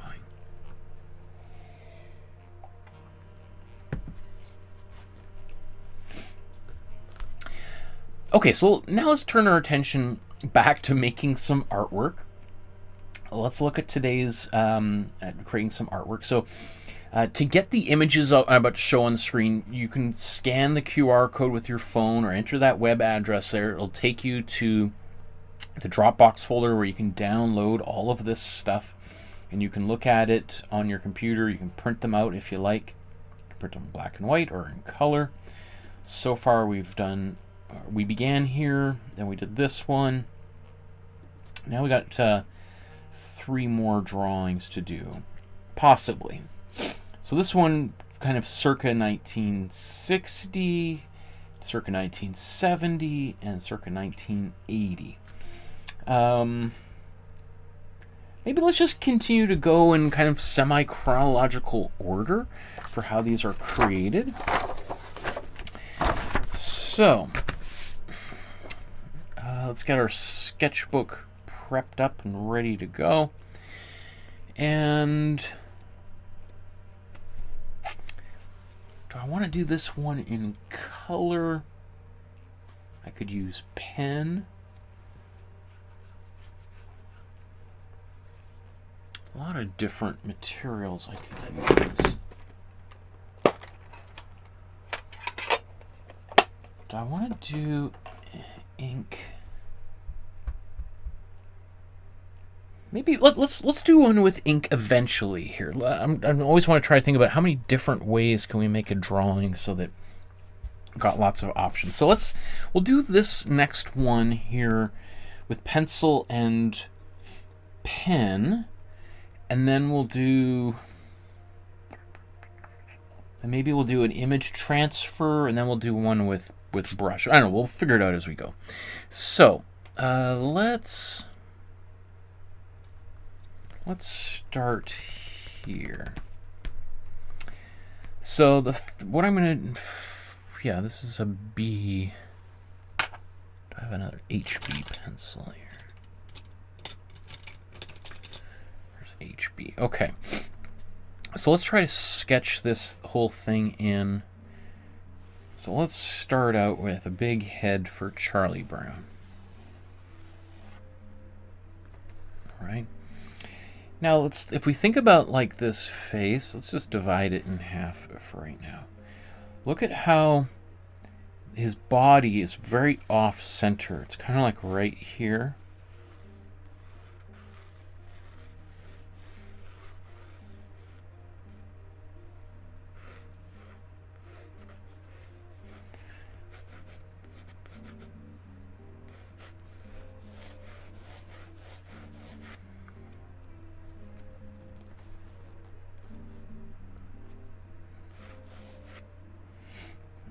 Okay.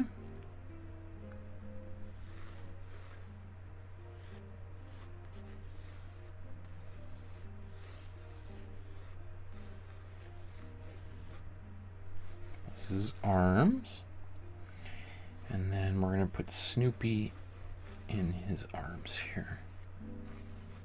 So think about how much of Snoopy's face is overlapping with Charlie Brown's own face.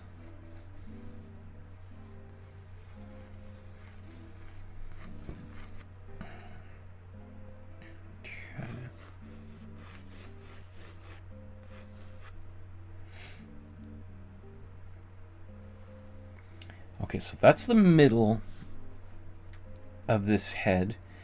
Where do you think the nose and the eyes are? Well, it kind of looks like one eye is right about here. Look how this nose is now, how much bigger it is than the eyes from the previous few drawings we've done.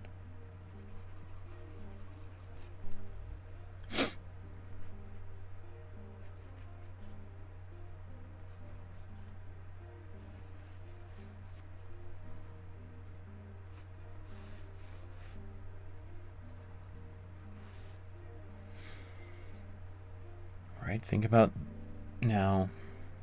So that eye, I think, could come up a little bit higher there. Ears are, we want them to be in line with these eyes. We've got one ear here, and the other ear, we're drawing a straight line going across here, I think is kind of right above that eye.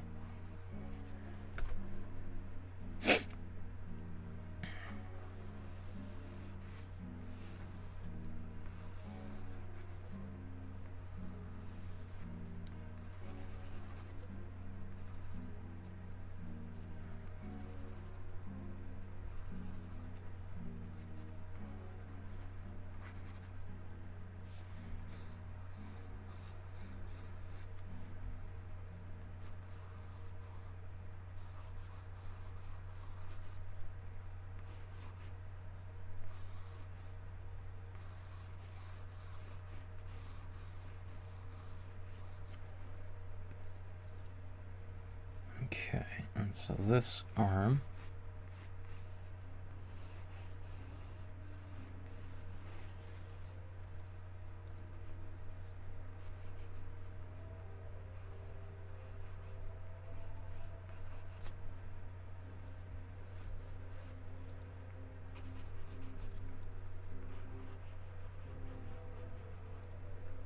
oh, so they do have, what, 1, 2, 3, 4, 5? I didn't know they had 5 fingers. Okay, interesting.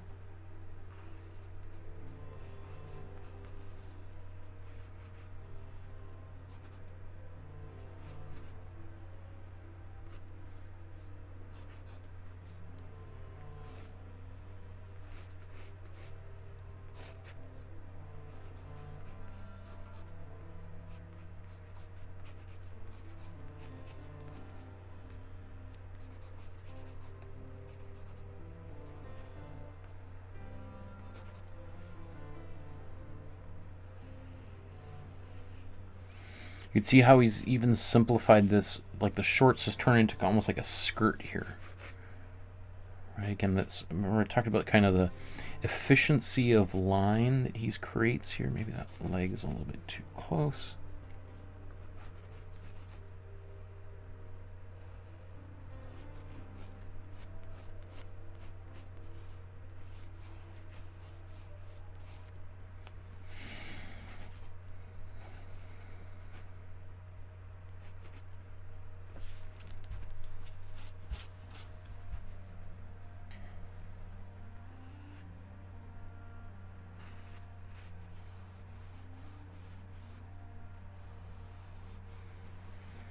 So I'm just thinking about making Snoopy's head a little bit rounder.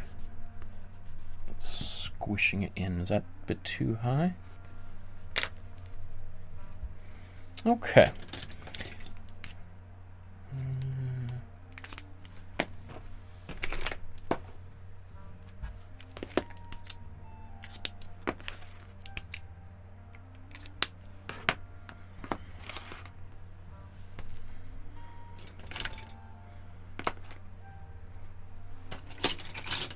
Looking at my pens. Let's brush.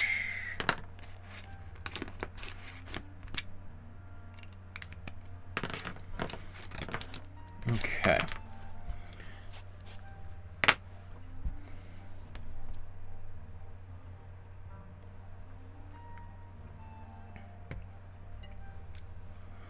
Okay, so now, actually maybe let's just double check. So one of the things that I do is we did our initial shapes.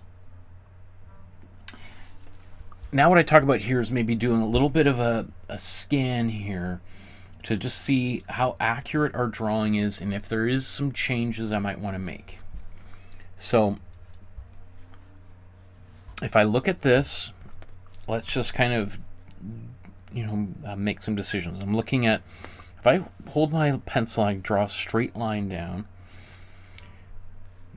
Does the shoe come out there, right? I don't want this foot to be all the way out here. If it is, right, then I know that maybe there's something I'm not doing exactly right.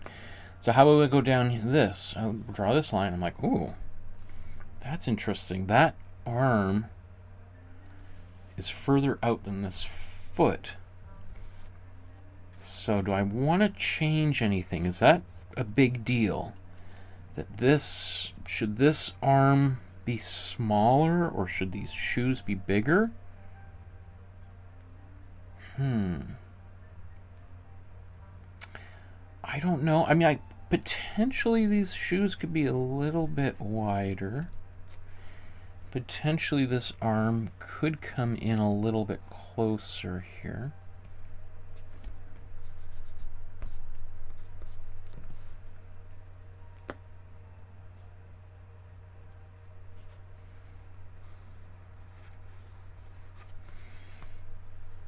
Okay, let's look at the top of the head. Now technically, I guess his eyes could come down. This whole nose. Now I'm being a bit of a stickler here. You don't have to give it this much attention to detail.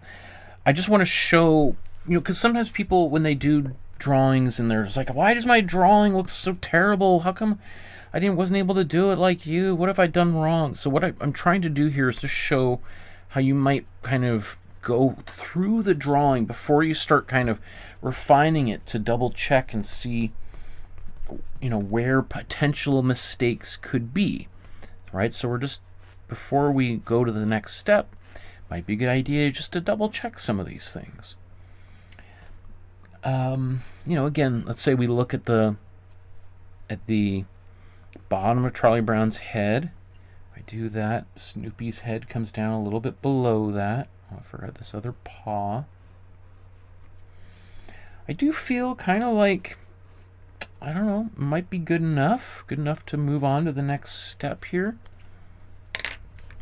So if we're happy with that, and I've double checked everything and I feel like things are going well, then I think it's time to actually put some darker lines over top of all of this.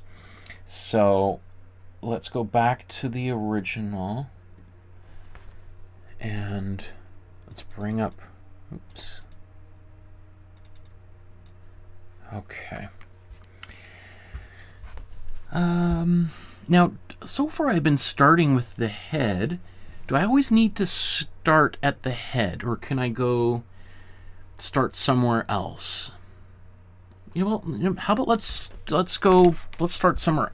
In fact, let's start with the feet, just to show you that we don't always have to start at the top and work our way down. I would say, though, that to do this, I'd have to kind of be pretty certain that everything is where I want it to be.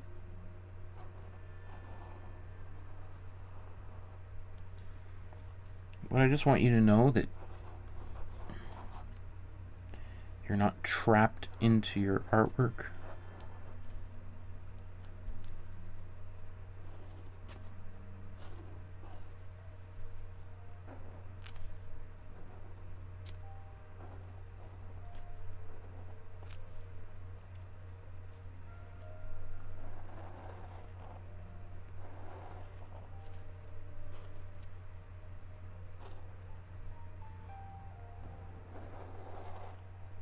Whoa.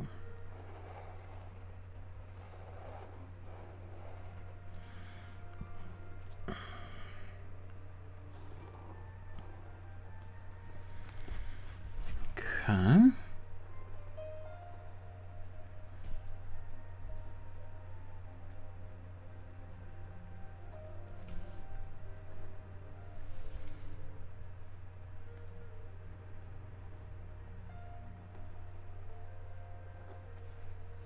That thumb, that feels like a very Peanuts kind of style.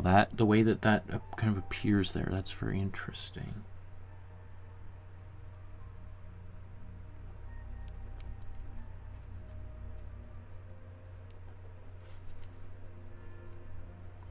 And this pinky being like that, that's very weird, because you wouldn't want to generally do that, because it'd be kind of confusing as to, well, what am I looking at? Is that the thumb or the pinky?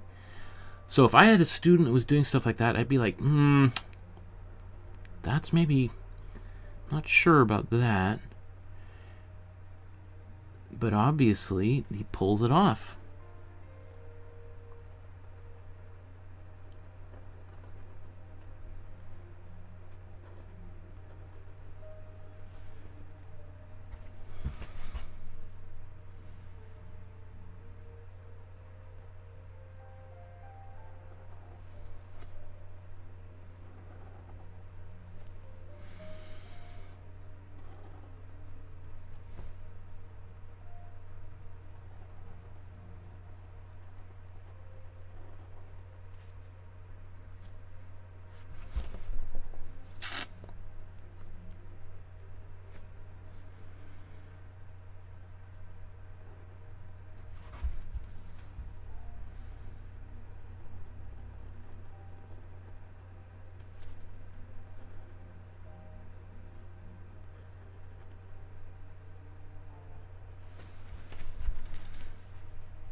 Maybe that arm could have gone up a little bit higher. That's a little bit of a distortion, but that's okay.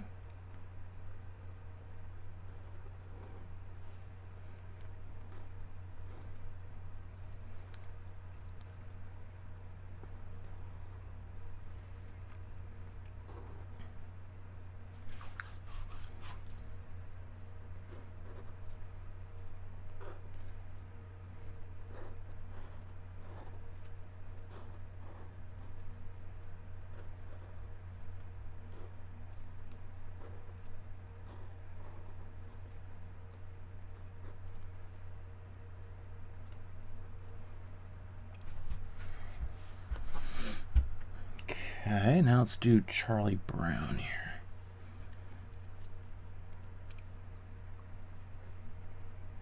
So you can see I'm kind of practicing how I want this line to go.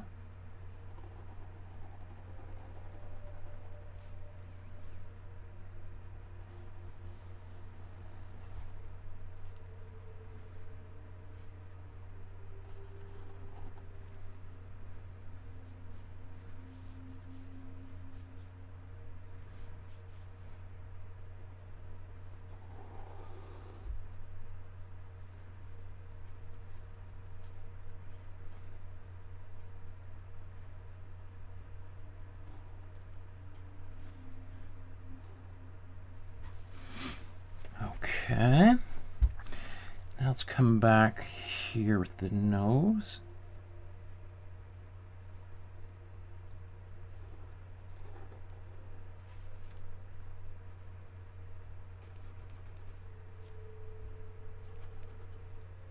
Notice how these eyes, they're kind of like, they're oval, but they're kind of pointing up, kind of help emphasize these eyebrows.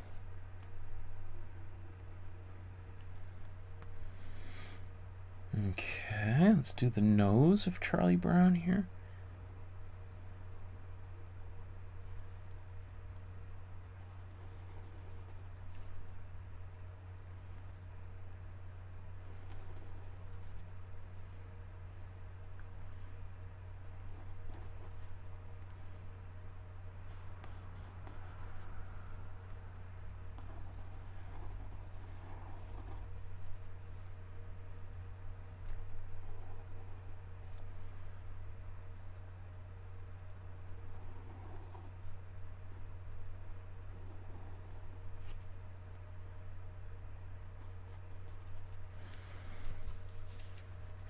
Okay, so now what I'm going to do is I'm just going to erase all of my lines here. Let's bring this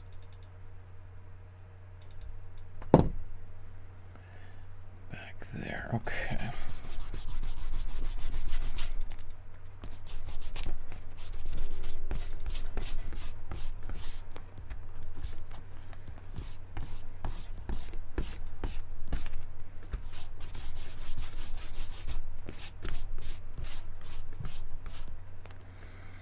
All right, so I cleaned up my drawing using my kneadable eraser, my favorite type of eraser.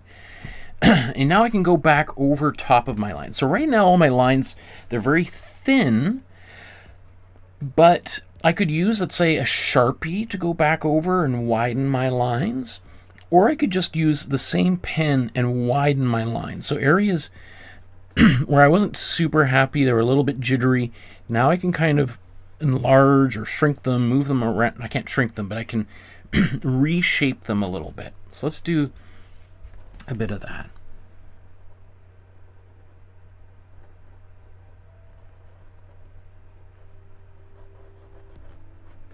Oh, so this is going to be black. Do I want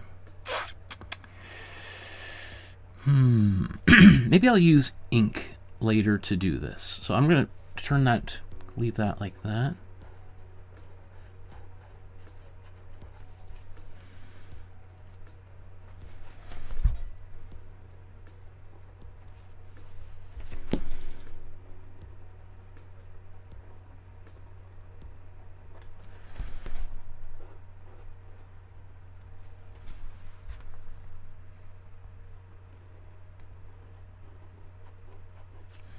Right, I want that line to look like it's going in behind this paw and reappearing on the other side. The same place that they match up nice and neatly.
I notice these like eyebrows, they're thicker than his hair there.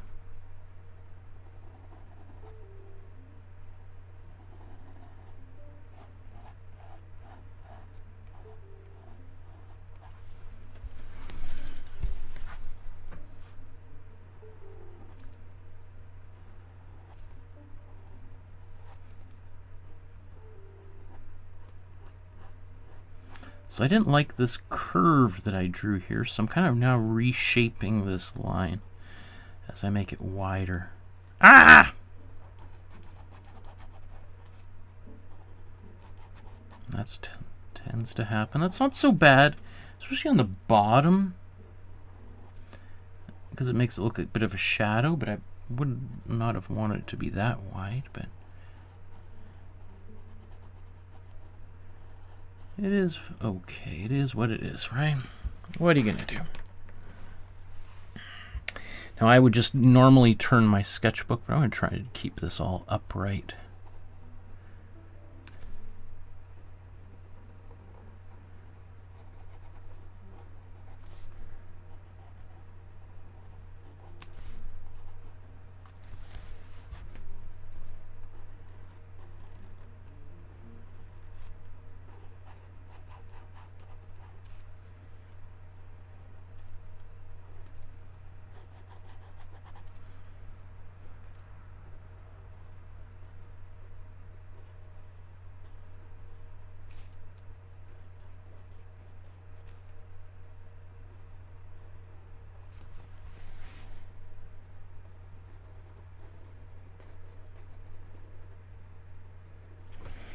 Now, the fact that I've made his head so kind of, this line here so thick, I just keep making it thicker, makes me feel like, I gotta kind of maybe make a bunch of these other lines pretty thick as well.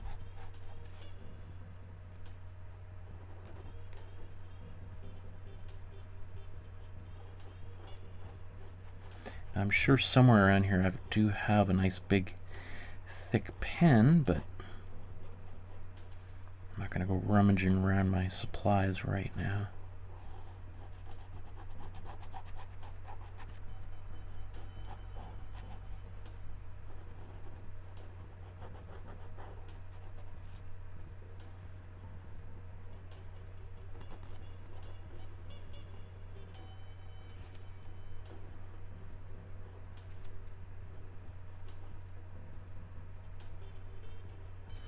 And you know, if you got a little bit of a shaky hand while you do this, that's totally fine, because of course it'll just look like the later Charlie Brown drawings, kind of going from the well, you kind of did that in the 70s and then tightened up again and then went back to kind of a looser style. At least that's my feeling on it.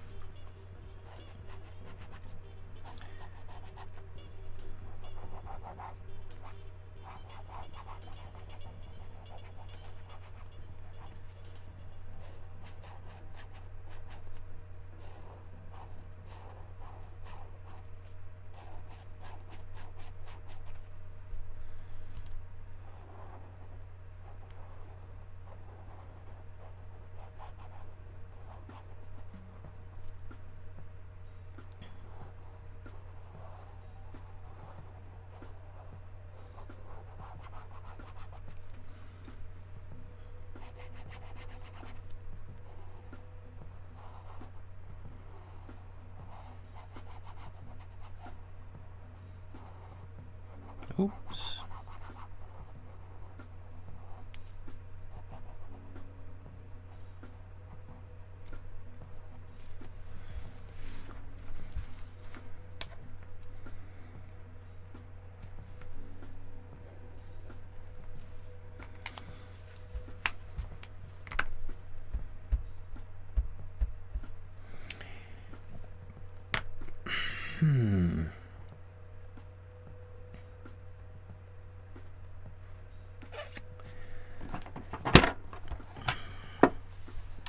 Let me see. Do I have any ink right here?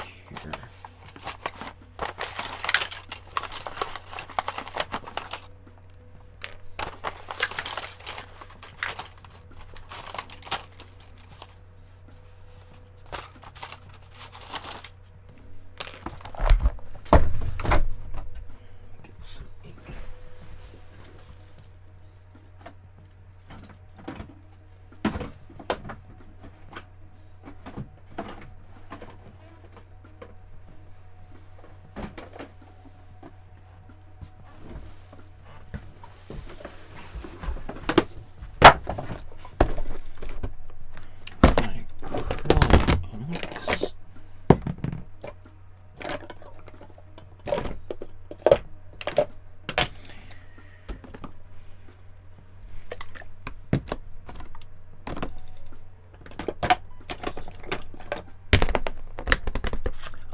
I think I took them to school. I teach at a university, and I sometimes take my supplies. I must have left them in my office.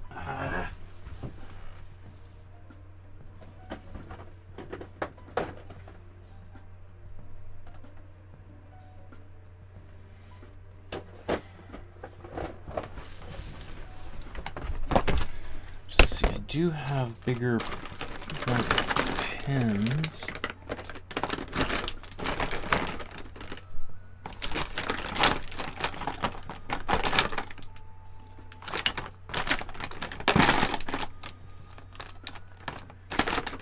I'm sure some of these pens have long since dried up. Ooh, okay, here's a brush pen. I cannot believe that still works. That's crazy. It's probably 20 years old. I probably haven't used that pen in that long, and it still functions. That's amazing. A lot of art supplies will dry out after. Look at this. From Korea. Okay.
Let's just bring this right here.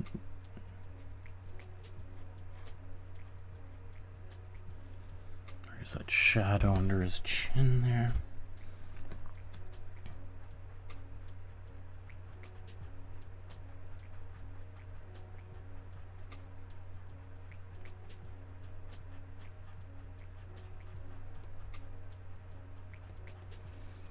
I'm sure I've got actual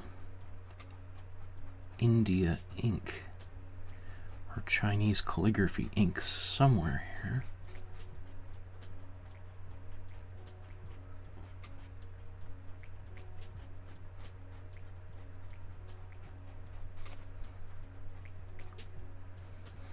It's my plan here over the next few weeks is to do a lot of organizing. This last semester was so busy. Oh my goodness, I basically just completely burnt out.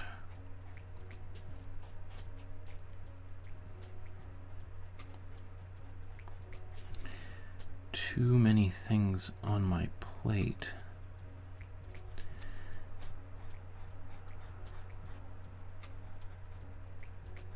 That's why I was totally unable to do a live stream over this past while. Just my completely overwhelmed here.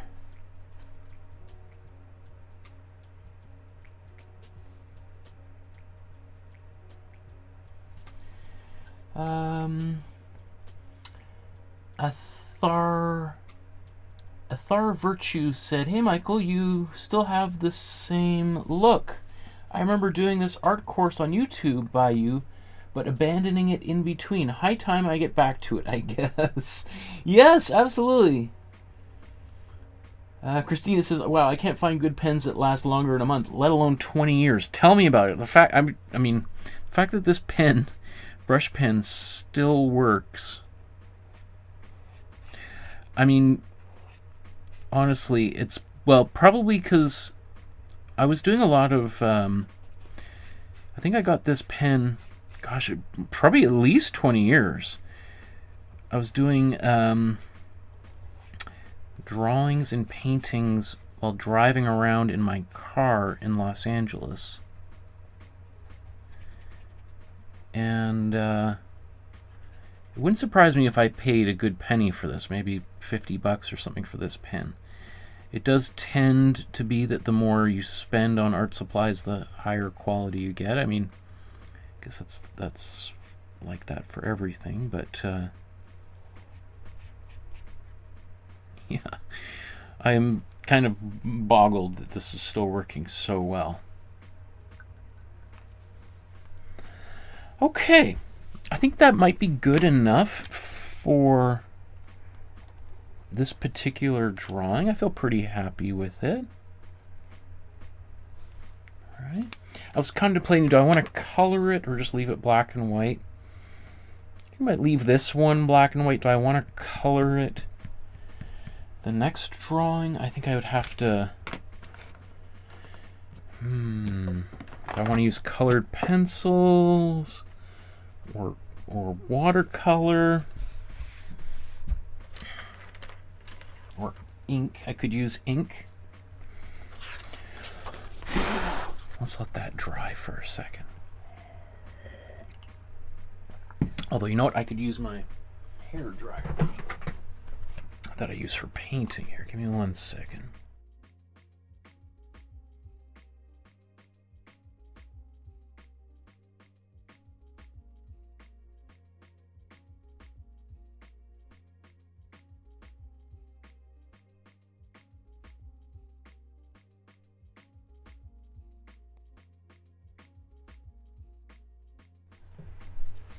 Now, typically you don't need to dry pen ink, typically, but this brush pen is, I could see it was wet. It was quite shiny, and now that it's dried, it's significantly lost that sheen, which is good. I like that. I think that's great. I'm happy with this drawing. So let's go to another drawing. Here, let's do...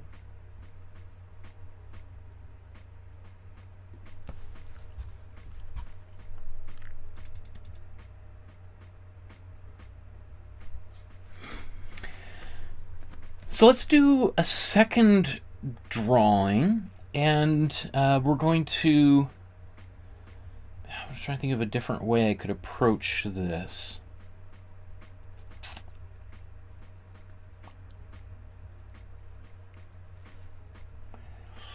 Well, I could...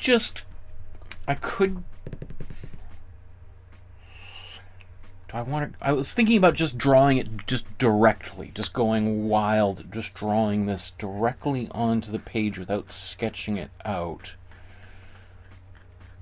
That would be kind of bold. Let's do it. Let's do it. Okay, instead, how about let's do... but is that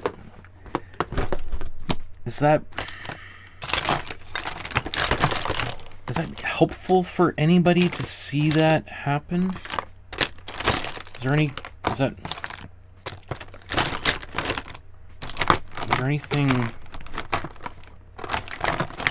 I don't know. Now I'm just trying to think. Is that just like me showing off? I mean, if I don't do it, is that terrible?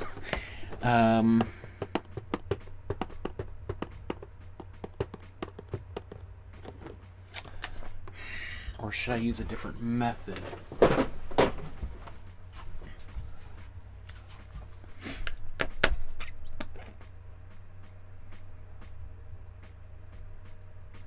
Because he would have just drawn... I bet you, by the time he's doing an image like this, he is just drawing it right out without sketching. Oh, hi, Barbara.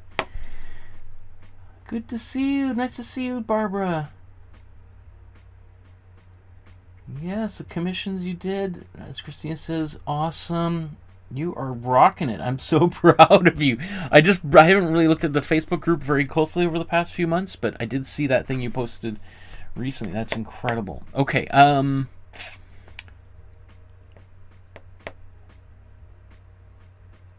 about let's me try to draw this without sketching it out. Let's just see if I can. replicate a little bit about how he would have worked here. So I wonder where he would have started. I bet he probably would have drawn Snoopy in here first. So let's see if I can do this. All right, he starts with this mouth.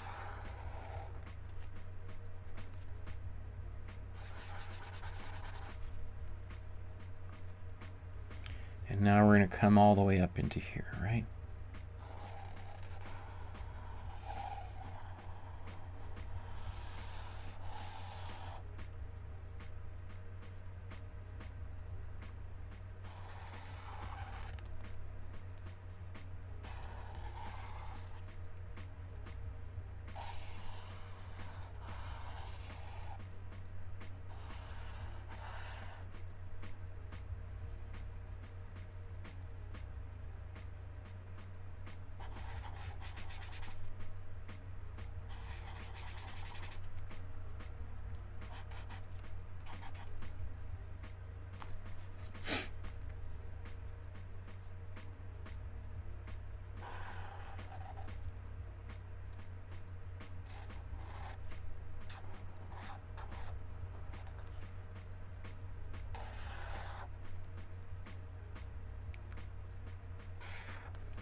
Oops, I think there's supposed to be just 2 of those little lines, but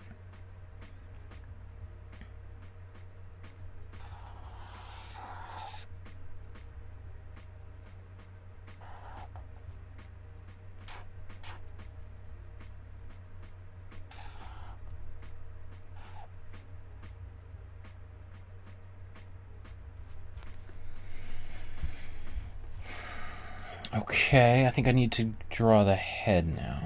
This is going to be tricky. Where should we start? Okay, so I need to kind of get this movement right here.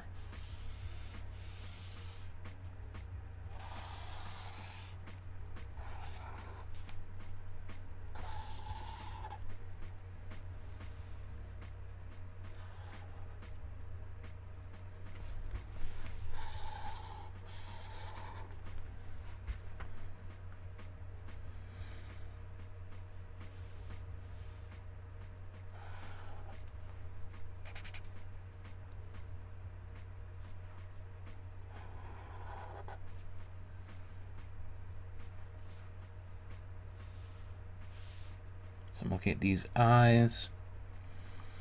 I see.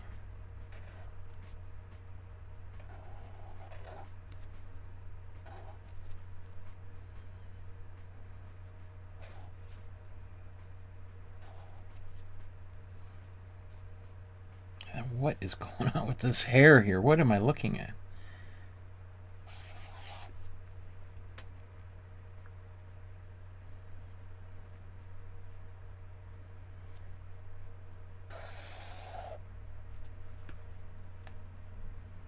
Okay, those are the feet down here.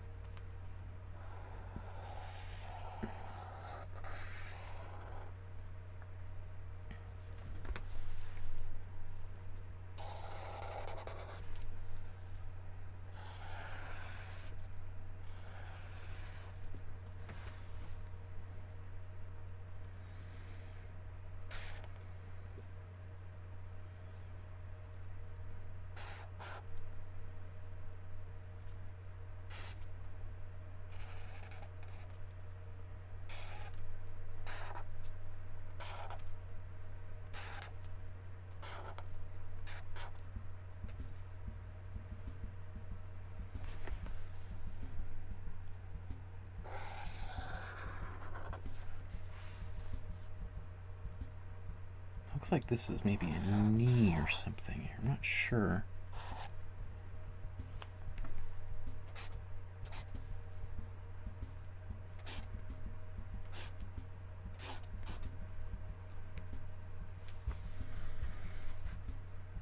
Okay.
try to fix that extra line there and turn that into like the bend of a wrist.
Guys are talking about the commission you created. Barb says, I handed it over to the new owner yesterday. I love the way that you framed that, Barbara. Because that's the way I think about art too, is that people just become kind of custodians of art.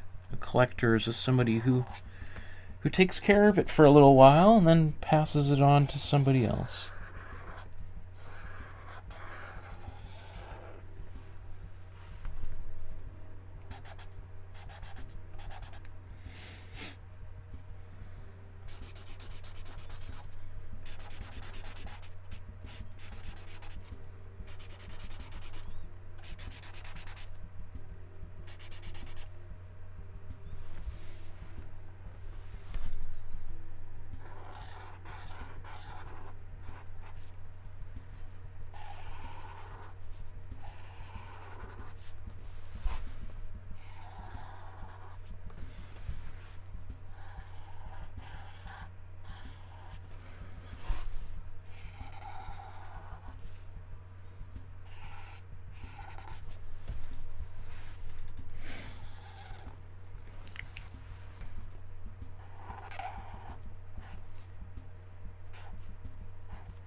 Look at the way he's coloring these ears in.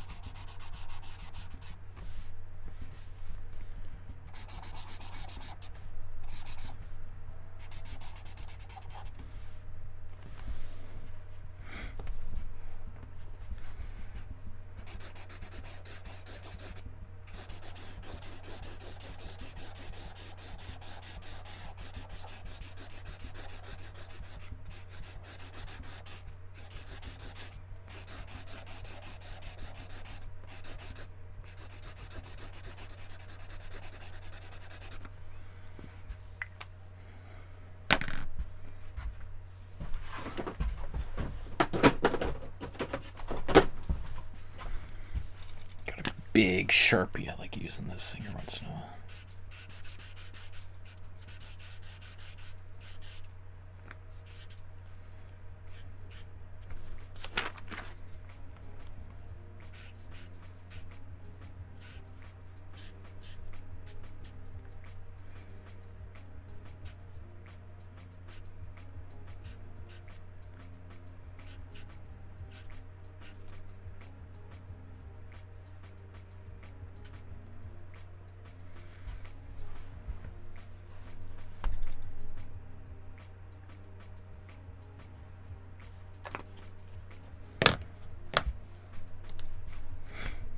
Okay, how's that? I think not bad. You know, I could probably clean up some of these lines a little bit. But I did, you know, so I wanted to kind of show a little bit about how he might draw this out really quickly. Because he would do these sketches, just bang, just knock them out really fast. because he could draw these characters super fast. It became kind of second nature after drawing almost 18,000 comic strips. So drawing this character, you know, you're talking about maybe 40,000 times at least, over and over and over. You get to be able to draw it very quickly. You can kind of draw this head without doing the underdrawing lines there. If I look at them side by side, well, you know, let's do a final comparison at the very end. You know, maybe Snoopy's nose could be a bit bigger here.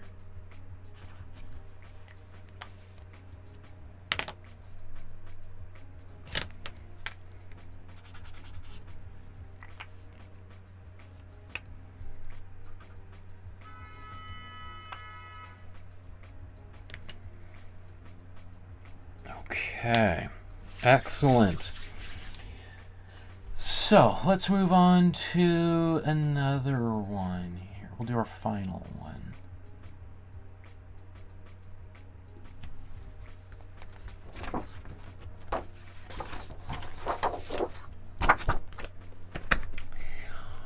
What's a different way?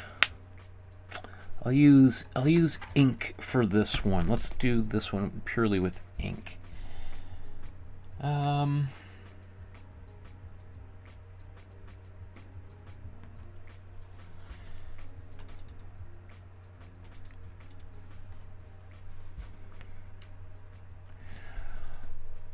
Did I do a... Let's do this again here.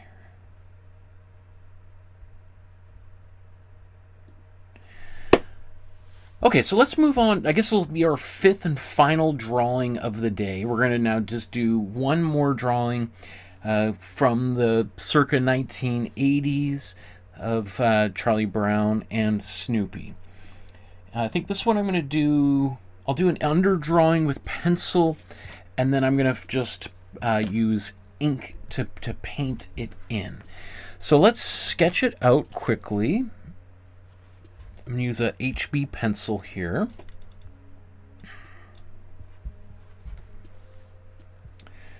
So once again, let's start out with a big head for Charlie Brown here. His body sort of looks like a bell or something, right? It's kind of this... Definitely tapers up at the top there. Then we got these legs. You can see even the way he's drawing these shoes starts to become like a big potato here. Instead of kind of starting there, it kind of goes back. So more and more stylization.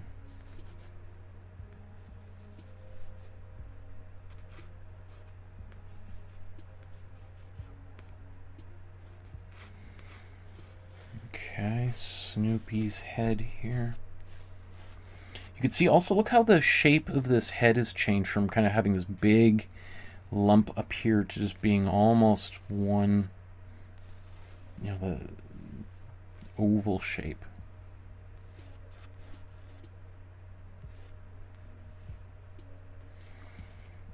His body, Snoopy's body also seems to get much smaller.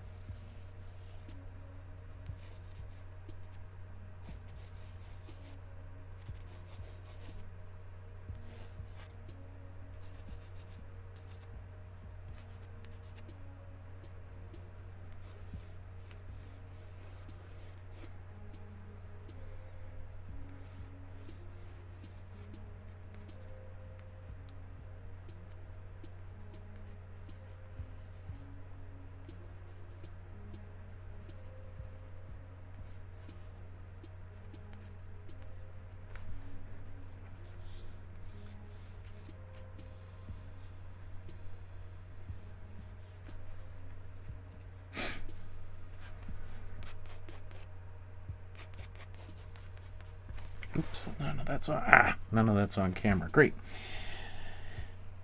Okay. Anything else?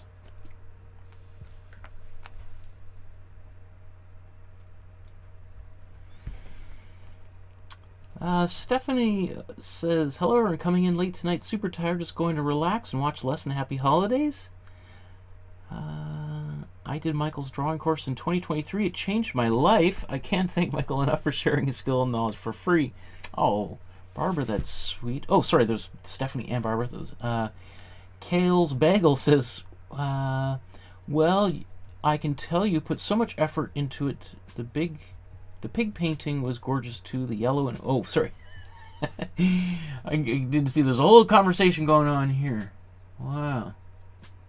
Well, thanks, Barbara. Great drawing. I appreciate it. Awesome. Well, there's so many comments just flinging back and forth there. Sometimes I lose track of who's talking to me and who's talking to somebody else. Okay. Now, before I move on here...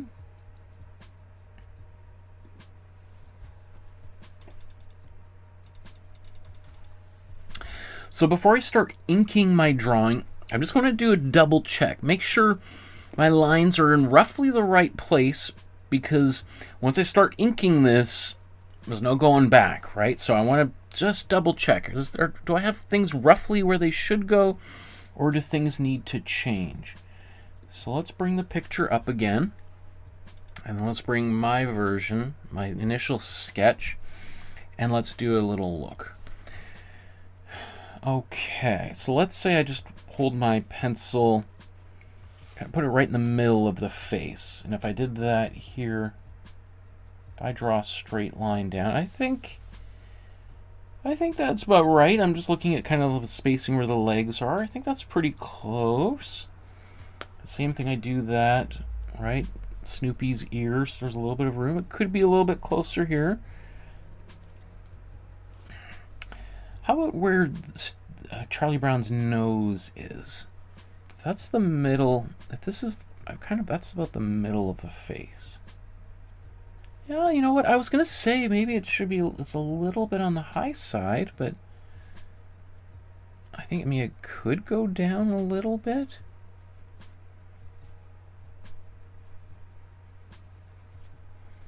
Those eyes are really close to that nose, but that's about where they should go, I think.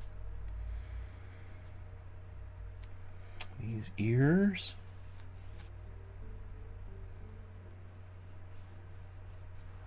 That's about right. Neck.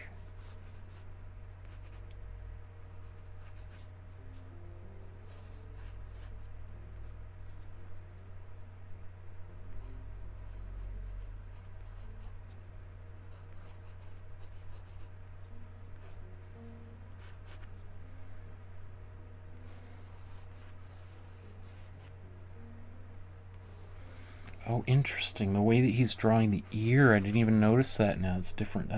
Okay, that's interesting.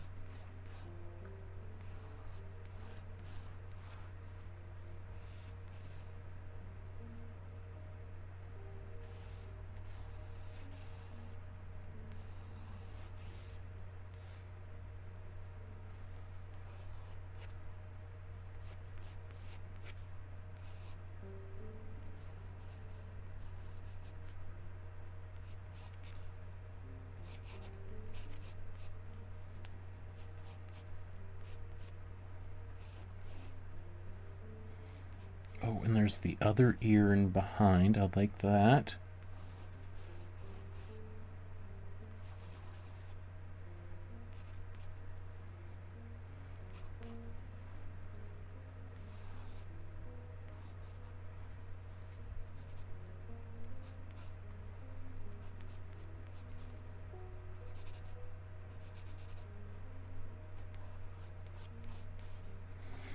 These feet, they feel like the landing pads on the Apollo spaceship or something right there. They look less like feet and more like, yeah, like pads. You know, remember the Apollo space shuttle? Not space shuttle, moon landing? The moon lander? The Eagle has landed. Okay, I think that's pretty good. So let's get some... I just don't know if I have any black ink. Do I just have acrylic? Fluid acrylics.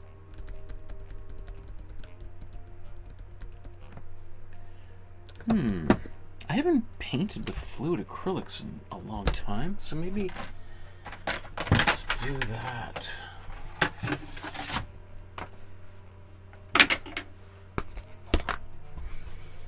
Oh.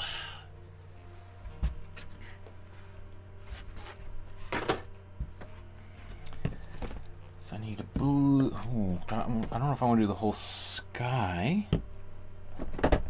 Could do the whole sky.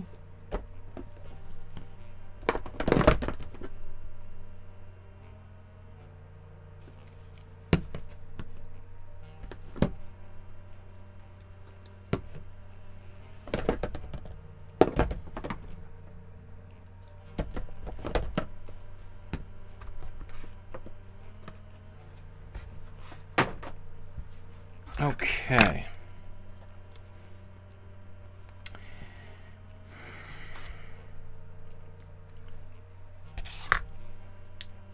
Trying to decide, do I want to paint the color first or do my outlines? You know what? I think I should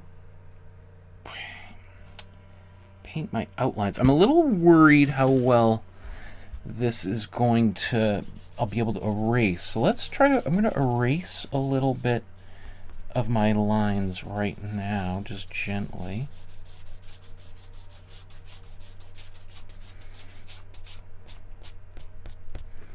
So that if I have difficulty erasing,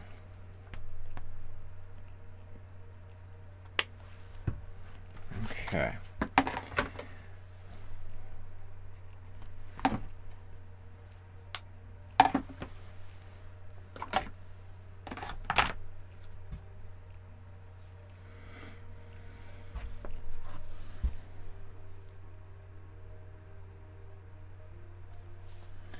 And as I do this, I'm going to give a little bit of this trademark jitter. I'm going to try to do that as we paint this whole thing around here.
So acrylic paint, these are acrylic inks, which is different than just ink, meaning it's also going to take a little bit longer to dry.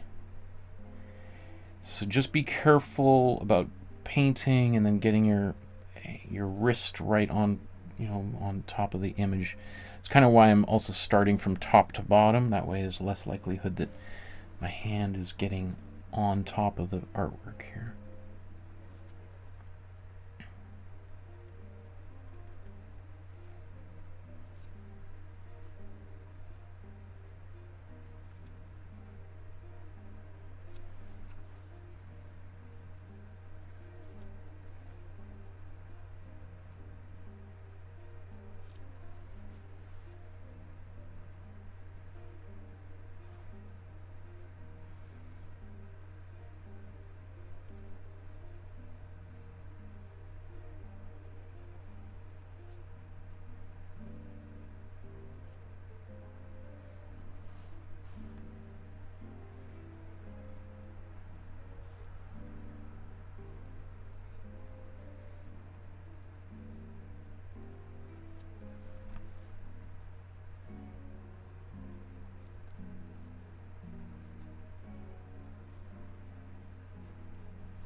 Okay, let's draw Snoopy now.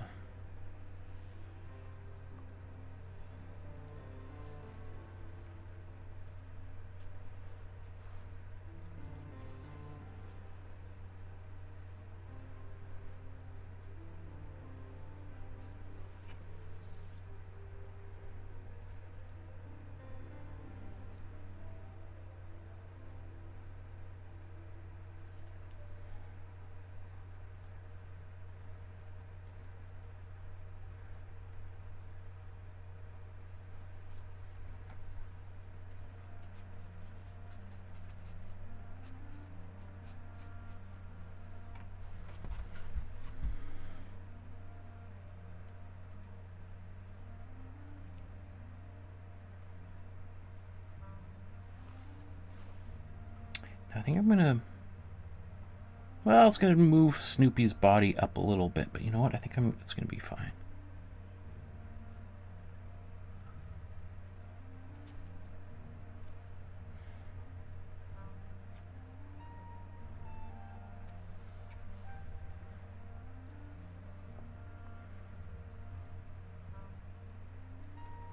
Now you can see there's a discrepancy in where these legs match up here, so...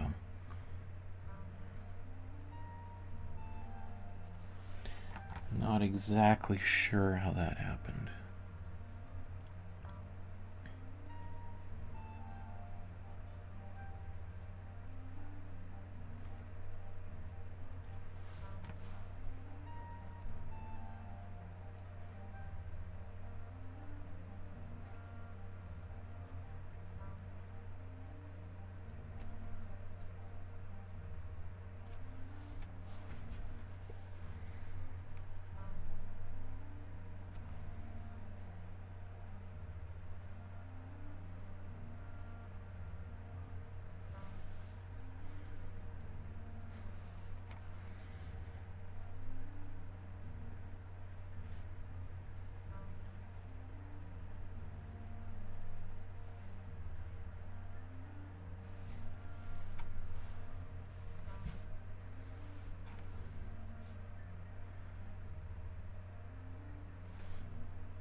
Okay, this is good.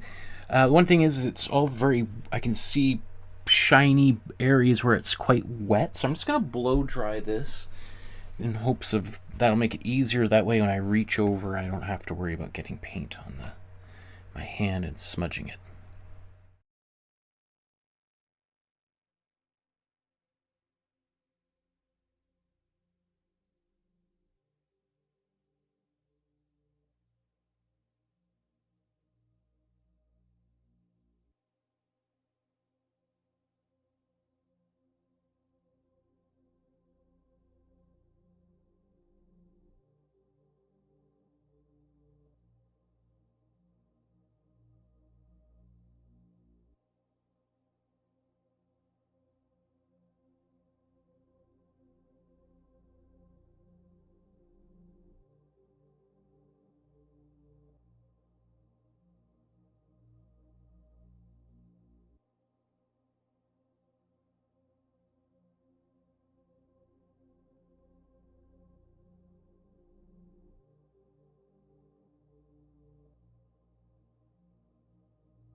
Oops, sorry. My microphone was muted. So I was just trying to see if it was still wet or not, but it looked like it actually had dried, so... okay, let's continue. Let's draw...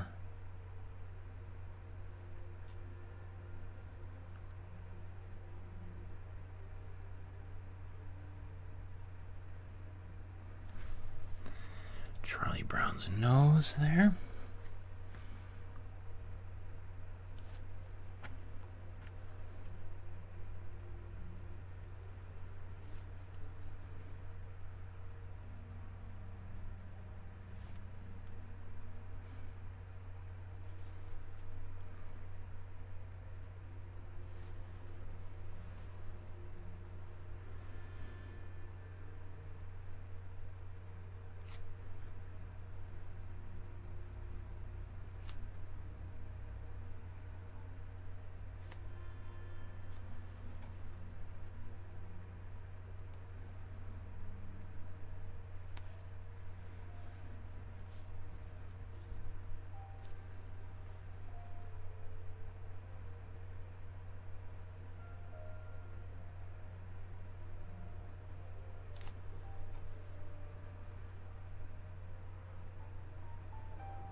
So I find this weird that this smile just comes right down and touches this line, like the outline. I think it's kind of weird. And we see him doing it all the time, but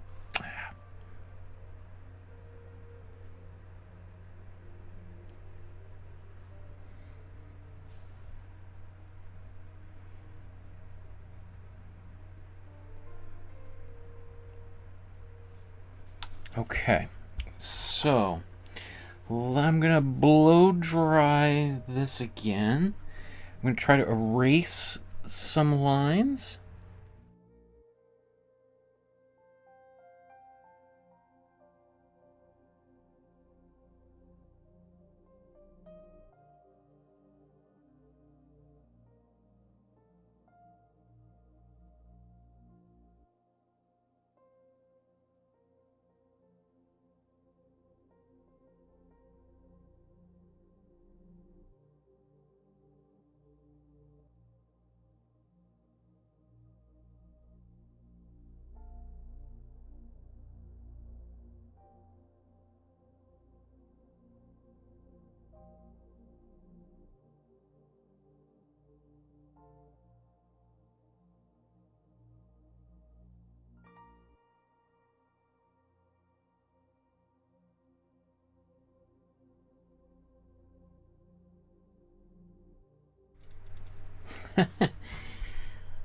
Oh my goodness, look at all the comments. Okay, I'm way behind here.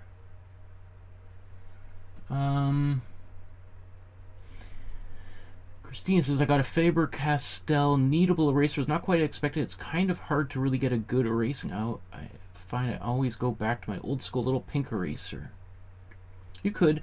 The one thing with those pink erasers is they can be really abrasive. Like, they can really... they can, if you're not careful, can literally tear the paper. I mean, they're not really intended for drawing. They're intended for like cleaning up little mistakes when you're writing. So just be careful about putting too much pressure on them, because they can literally, especially if you've got like sketchbook paper, fine. But if you're drawing on, let's say, photocopy paper. I find those pink erasers can literally tear a hole through them if you're a little aggressive. I mean, I love these kneadable erasers. Like, I think it's just like they're like magic personally, but that's the great thing with every artist is a little bit different. We all find different tools that work best for each of us individually, and no tool is going to work the same way for each artist, and that's why you got to play with lots of different tools, experiment until you find the one that works. And usually it takes your whole life to find the right one. You know, it's just like a pair of shoes or something. Never quite exactly what you need. Okay, let's so I'm happy with this. I think let's put some color on it. Let's just keep going. I should have got some water here. Let me get some water for my paint here. Right back.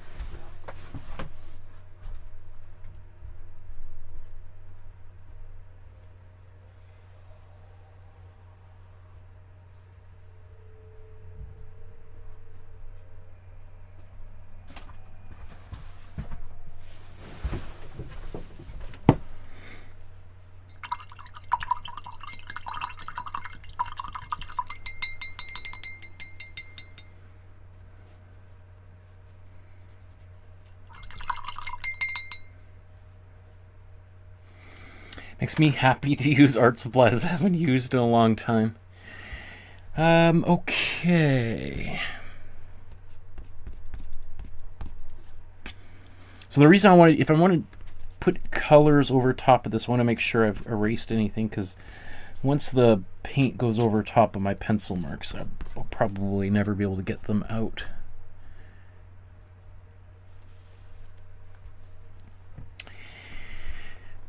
Okay, now I'm not sure I want to paint the whole sky. I could. Let's do Charlie Brown's shirt first. So I'm trying to decide what color I want to use for this. I think it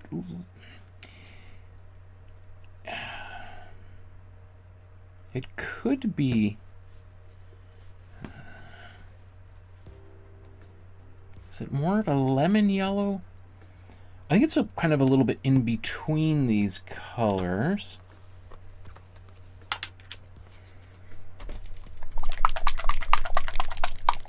In fact, let me actually just break this into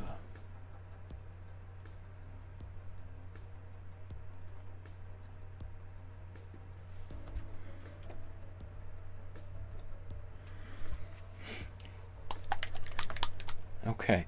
So now I'm going to start coloring this. I'm going to put some color. Oh, oops. You don't need a lot of ink. It goes pretty far here. What other colors do I want to use? Well, I think I might mix a little bit of a quick skin tone with my acrylic inks here. That's a cool.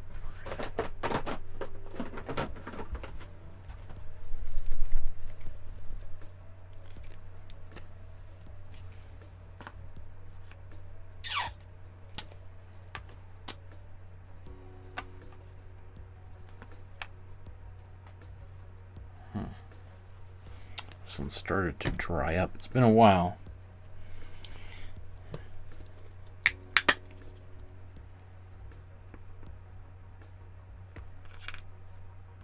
Oh.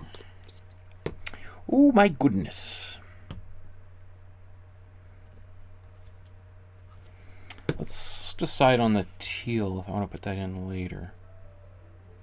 Oh, I guess I need my white too, eh?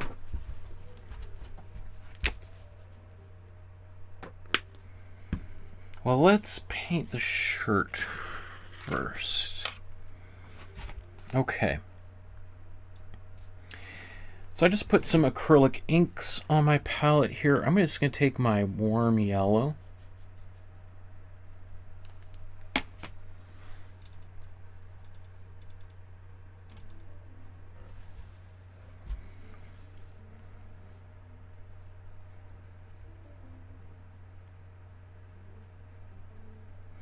Now, if this was watercolor, it would go over top of this black, and it wouldn't affect the black at all. Assuming I'm putting it on relatively thin. Acrylic inks, however, tend to be, more opaque, so that might mean I might want to go back over these a little bit afterwards. I could dilute it. I could put a bit of water in here.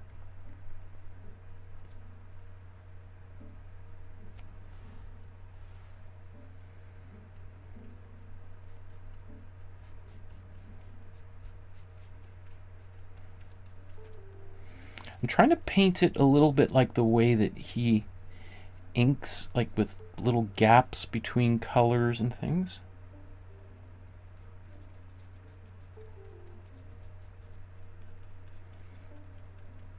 Or at least how he did at this stage of his career here. Okay. How would I mix a brown? Let's make a brown. So let's take our warm yellow.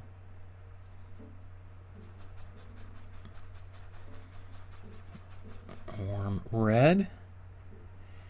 Some warm blue. Let's make a brown here. All these principles we use in our painting class still apply to painting with inks or watercolors. It's all still same color theory, still all works.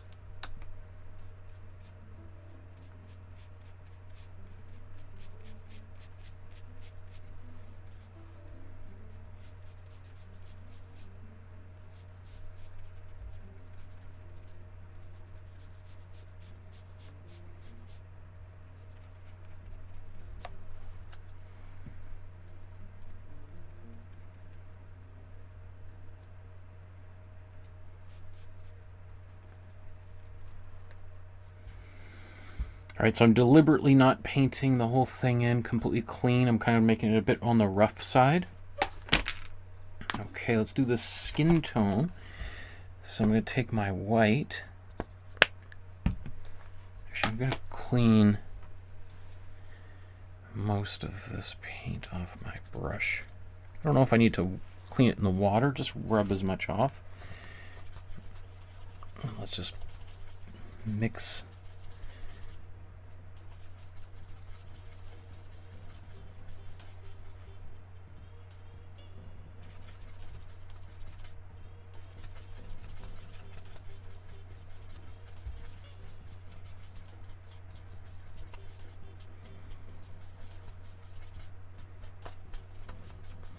I don't want to run out halfway, so I'm going to mix a nice big batch of this color. It should be enough right here.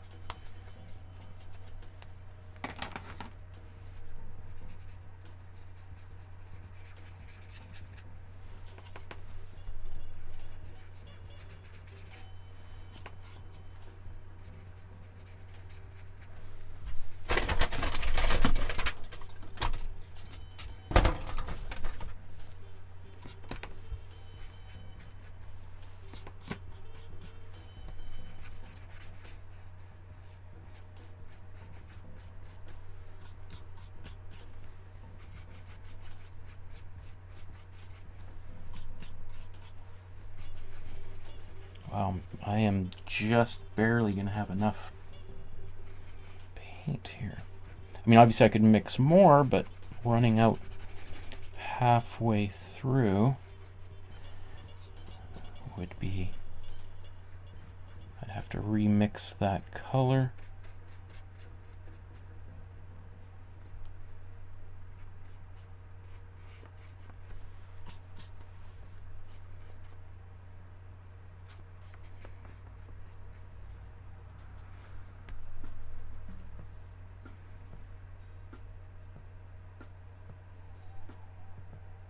Oh, I missed Snoopy's tail there. Okay.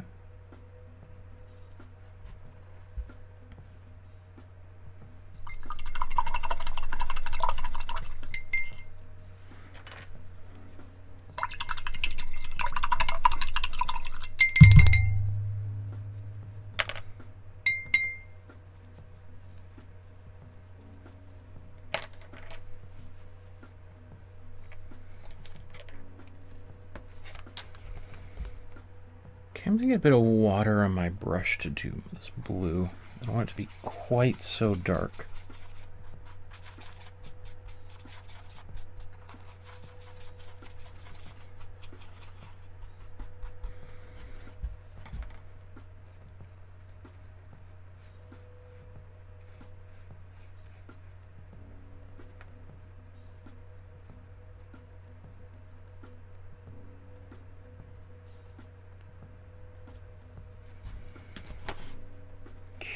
Okay.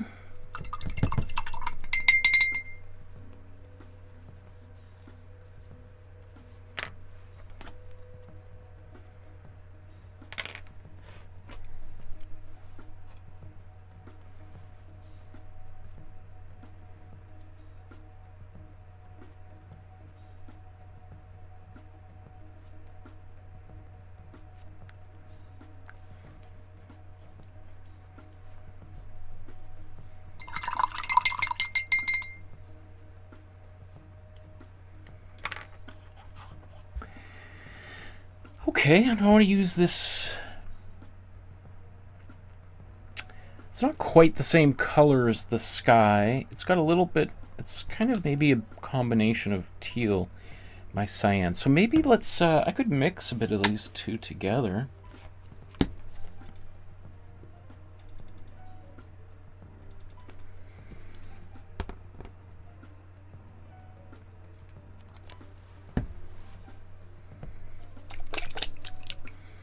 That color's nice. I think it might be a little bit too much.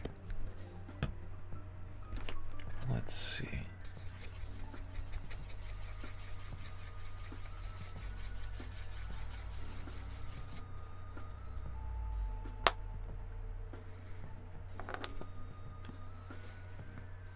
Oh, that's more blue than I wanted to put in. But actually, that's pretty good. I mean, to get this color, I basically just use my cool blue plus white. Teal is basically just cool blue, cool yellow, and white. So there's a bit of yellow in here that's not in the original.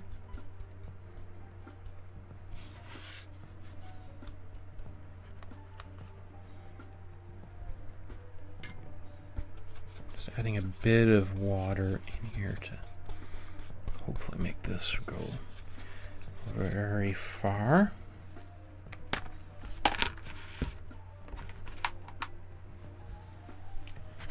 Get a bigger brush.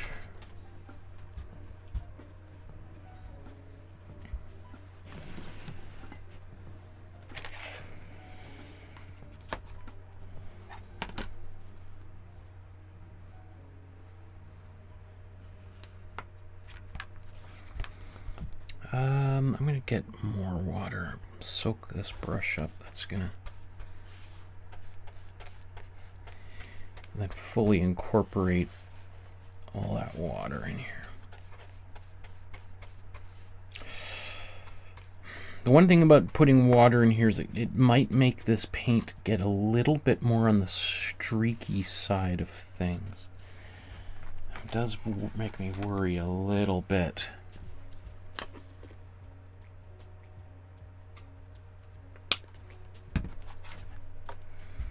So I'm just putting more pigment back in here. Put a little bit of white, should make it more opaque. But once again, I want to fully incorporate that.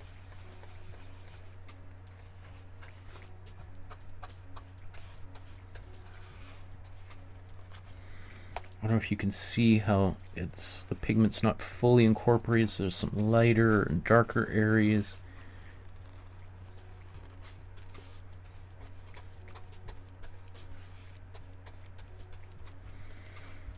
Okay, so I'm also going to have a smaller brush here to go around and do some edge work.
Ah!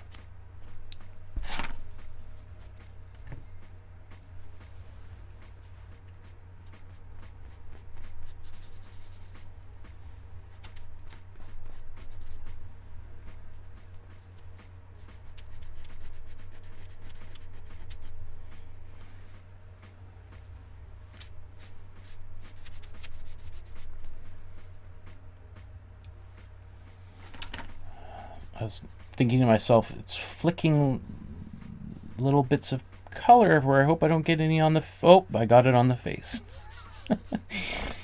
Oh,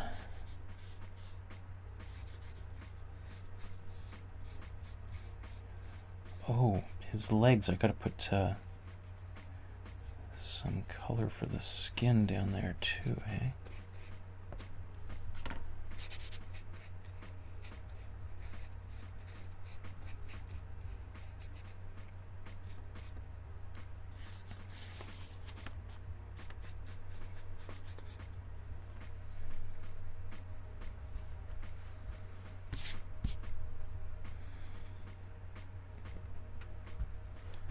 That's actually really nice. I haven't painted with acrylic inks in a long time.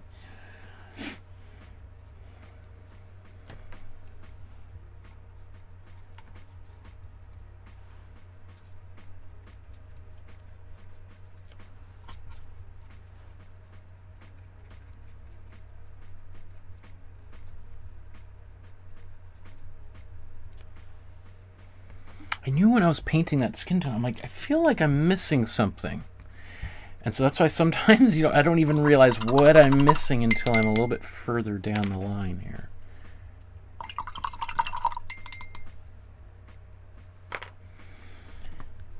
So again, while I've got this color, I got it on my brush. Here's an opportunity to go around and, oh, you know what, while I've got this color,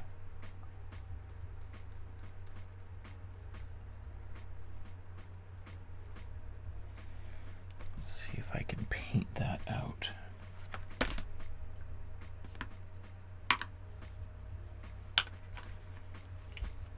Okay, I think I'm going to blow dry this.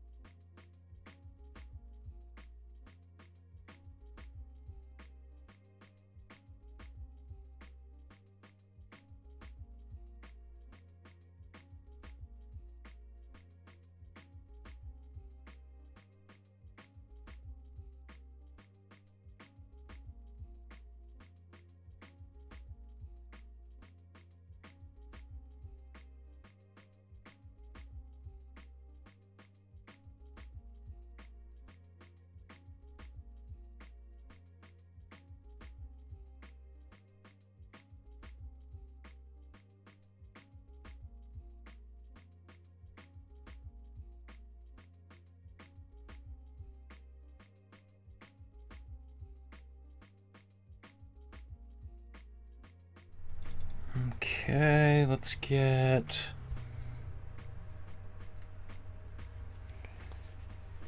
my cyan.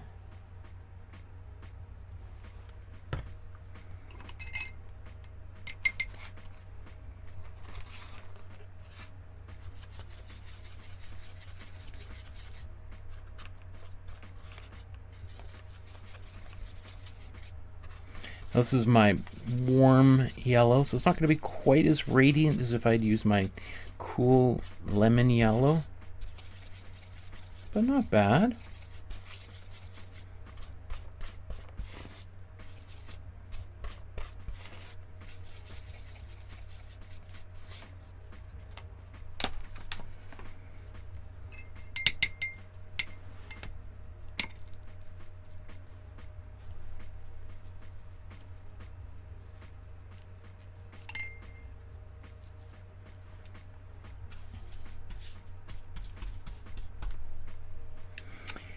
I'm going to put a bit of my lemon yellow in here after all.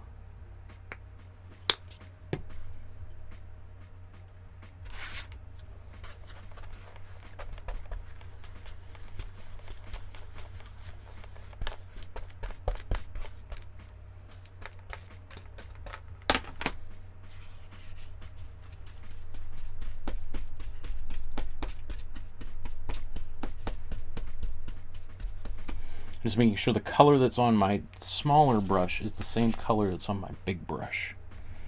All right.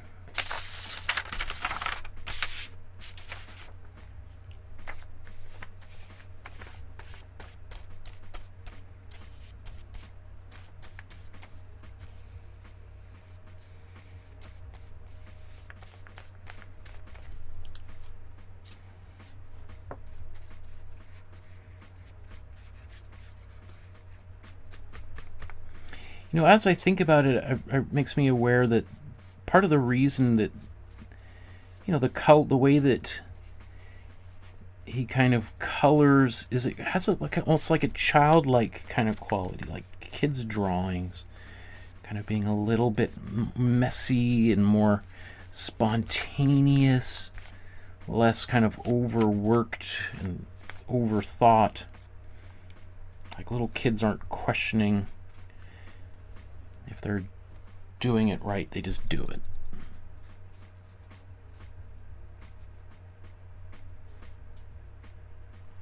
So I kind of want to preserve that energy here. Okay, let's put those brushes right in there.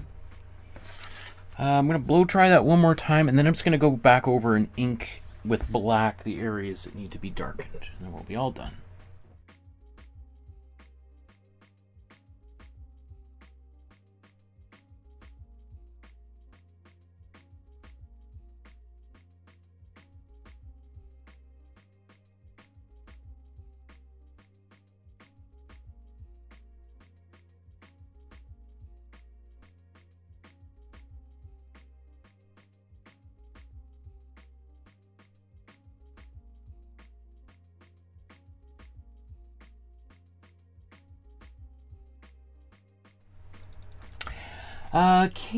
Kale's Bagels says, I've been going through these drawing classes until I get my paints, but remixing the exact same color for a picture I previously started is by far the most daunting thing for me when it comes to color mixing.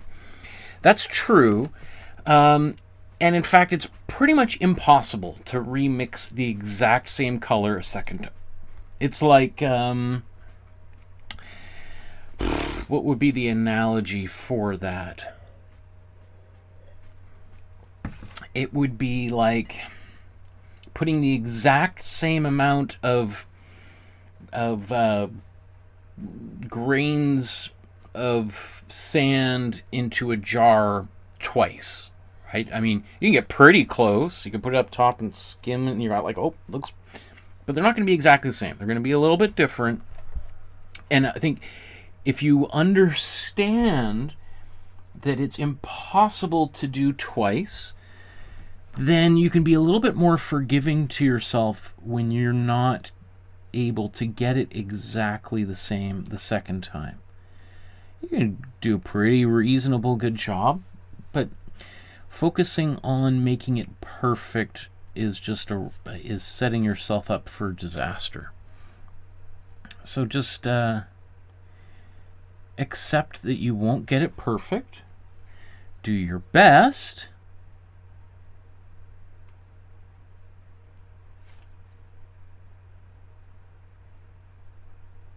And realize that there's other things in life to worry about. The other option is just to make a bigger batch of paint if you know that you might run out or you might need to do more in a certain area. It's not uncommon if you go visit an artist studio, they might have like dozens of jars of pre-mixed paint of colors that they really like, that they've pre-mixed and they've got them ready to go, so if they need them, they can reach onto the shelf and find them.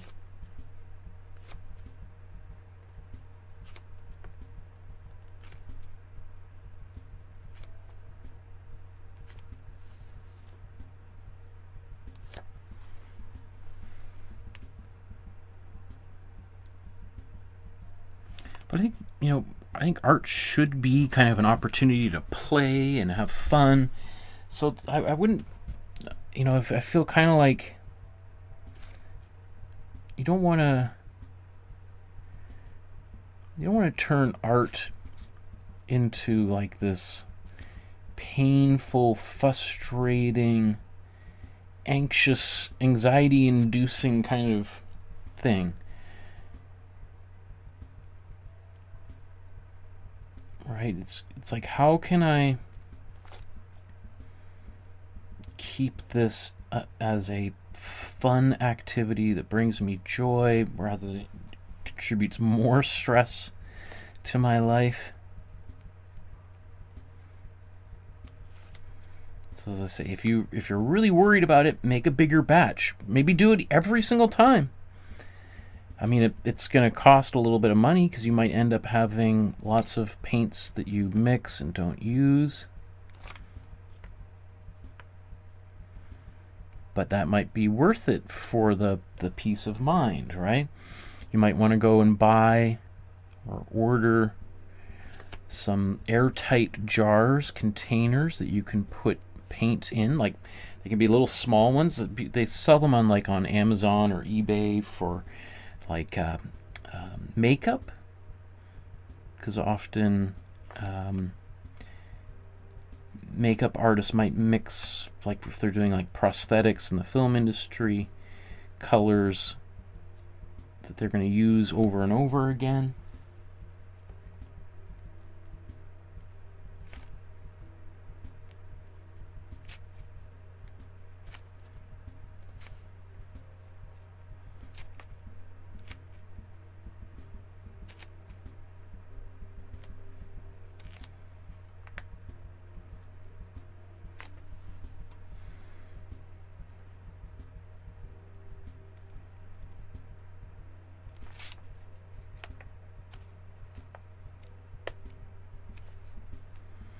Now I could have just painted my colors in first and done my black lines afterwards, like done all this, but I was afraid that I wouldn't be able to see any lines, and if I made mistakes they'd be kind of baked in. That would have been the faster way to go about it, but probably not a way that most people watching would find comfortable and frustrating. So while it is a little bit of a pain in the butt to go back over the lines like this and touch them up, it's by far the most forgiving approach. That once again causes the least amount of stress.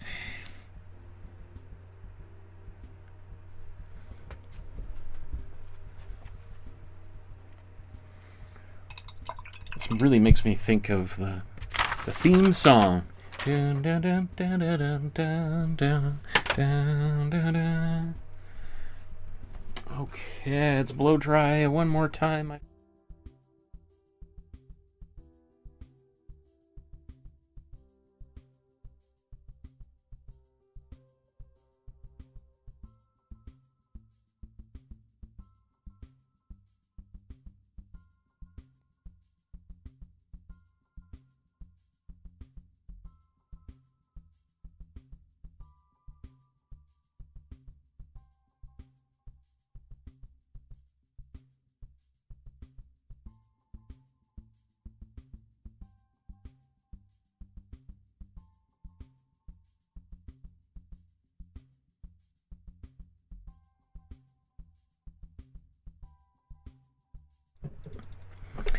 I couldn't help myself. I was like, that blob of paint on that eye, maybe I can, is it dry? Maybe I can soak it up. So anyway, what I did accidentally, let's go in here and see what I have to do.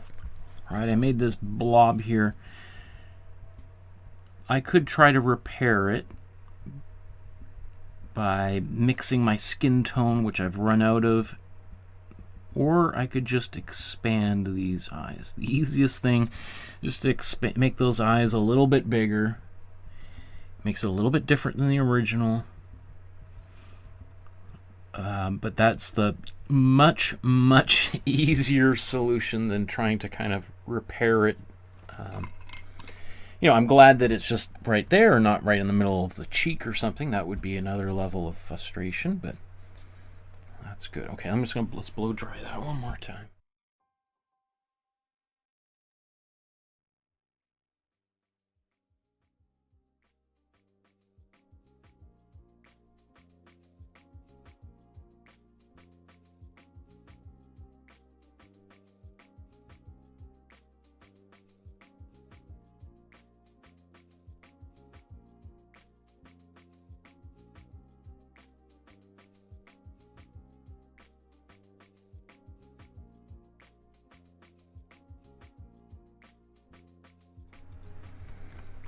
Okay.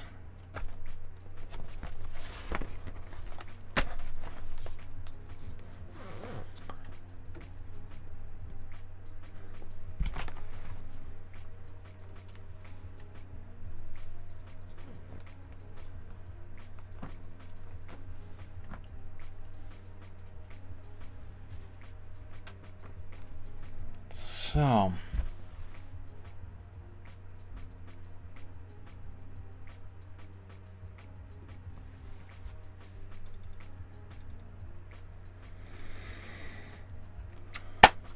we have made it all the way to the end of the episode. So what we're going to do is we're going to go back to the beginning, and we're just going to look at the artwork we've created, talk a little bit about how things turned out, and just compare them side by side. Just quickly before we do so, is a reminder to like, subscribe, hit the notification bell so you know when these episodes are taking place. I'm excited to be back in the studio and painting and drawing with you once again. Hit that notification bell too, because sometimes I post these videos at the last moment, and if you got that notification bell, then I'll pop up at the top of your feed there on YouTube, and you'll find me.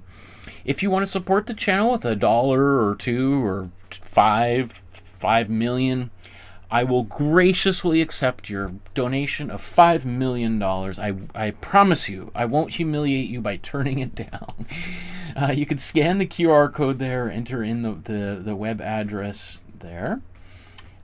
It'll look like this when you go to the PayPal page to donate, and I'm grateful to those people who've been supporting the channel over the years. I see a couple of notifications saying that some people have donated right now already, so I thank you to those of you who continue to support the channel. Other ways you could donate is send an e-transfer or a check or money order in the mail. To contact me through my email or get the mailing address, please go to the Facebook group or my website. Those links are down there below. I don't put it right on here because I get bombarded with crazy Russian trolls every day. So I apologize for making you go to the extra step, but it just helps preserve my privacy a little bit more. Speaking of the Facebook group, take a photograph of whatever you've created, upload it to the Facebook group so we can celebrate your achievement. Next week, I'm going to be doing our long-awaited bonus free feedback episode. I'm going to go through everything that's on the Facebook group and give people free advice on how to improve their artwork, as well as to celebrate what you've already done. And you can see people talking in the chat about some amazing stuff. So it's all free. All you got to do is just join the Facebook group and upload your work to the group. That's what it looks like when you go to the group. I also post about each artwork, and there's a little biography I write for each one. So, speaking of which, let's go back to the beginning of today's episode, compare these side by side, and where are we? Let's go over here. Okay, so that was our first drawing of the day, our little warm-up drawing we did.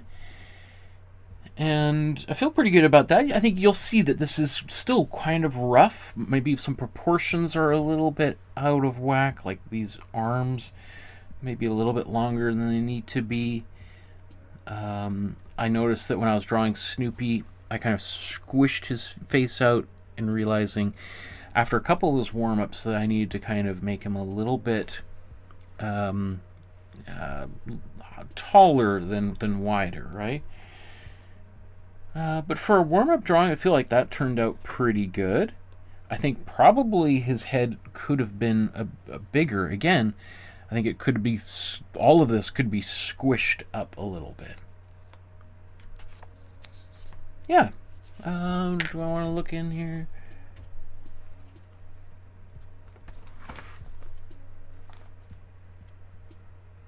Because I don't think I zoomed in when I was doing these.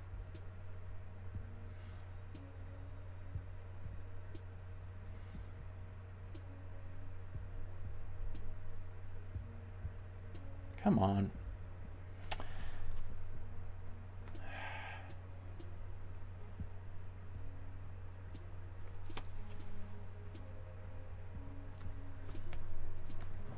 Yeah, not bad.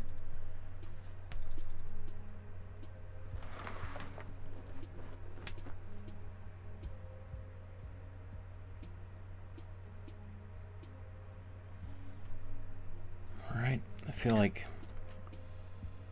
I could go up there. It looks a little bit more like a duck here. Right, this area could be higher and a steeper curve in there. Minor things, but it is a thing, right? It's just so tracking that. I also realized I forgot the spots on here. Okay. So let's zoom back out.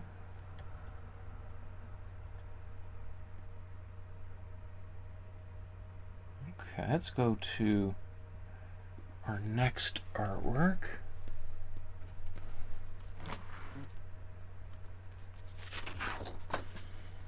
So that's the second one we did there, right? You recall I started this one with kind of a yellowish orange, and then did brown, 2 shades of brown, a darker, kind of a more reddish brown, and then a darker brown over top. I like how that one turned out. Once again, I feel like it's still squished. It could be pushed in here a little bit.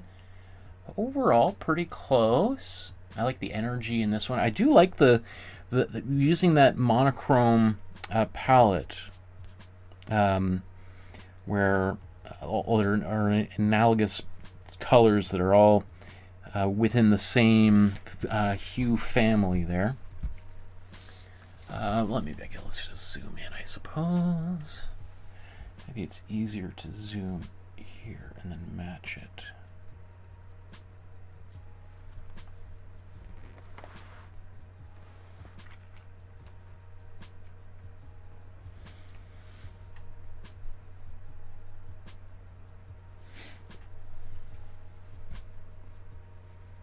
Yeah, close enough.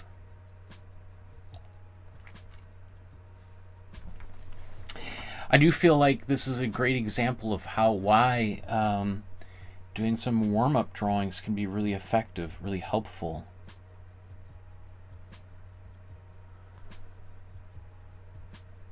Right, yeah, definitely. You can really see it here where this feels like I squished this down, whereas everything could just grow up a little bit. You could even see that, you know, essentially that head might almost come right up to where the bottom of my pencil is, right up there. But it is what it is. That's fine. Yeah, I don't mind that. I think that's okay.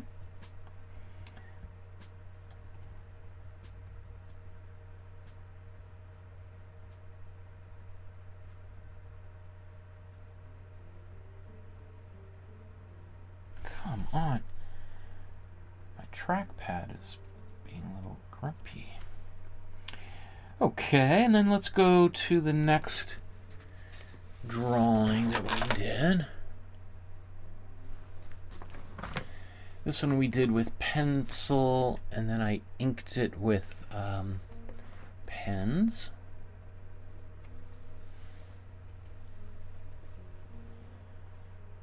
All right, and maybe let's make it a little bit bigger so it covers the same space.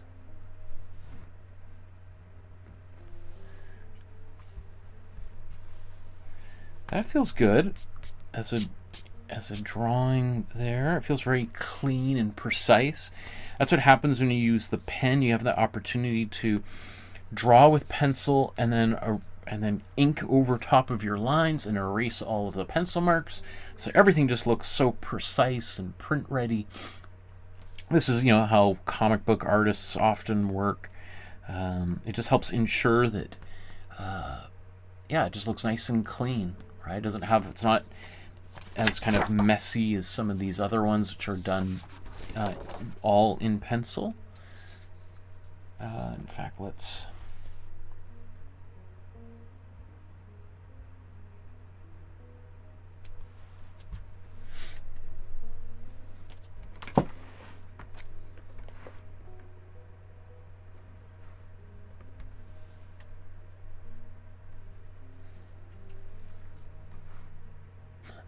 It's funny, every time I feel like the heads could have been a little bit taller.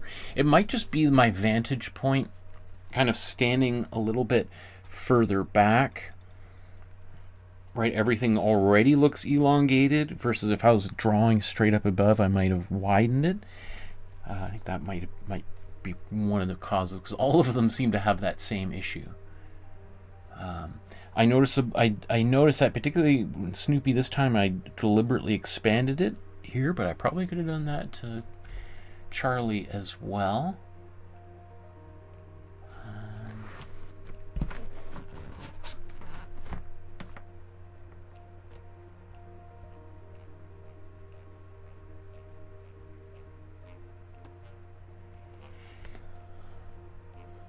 Yeah, I mean, I probably could clean up some of those lines there a little bit, but whatever. It is what it is. Good enough.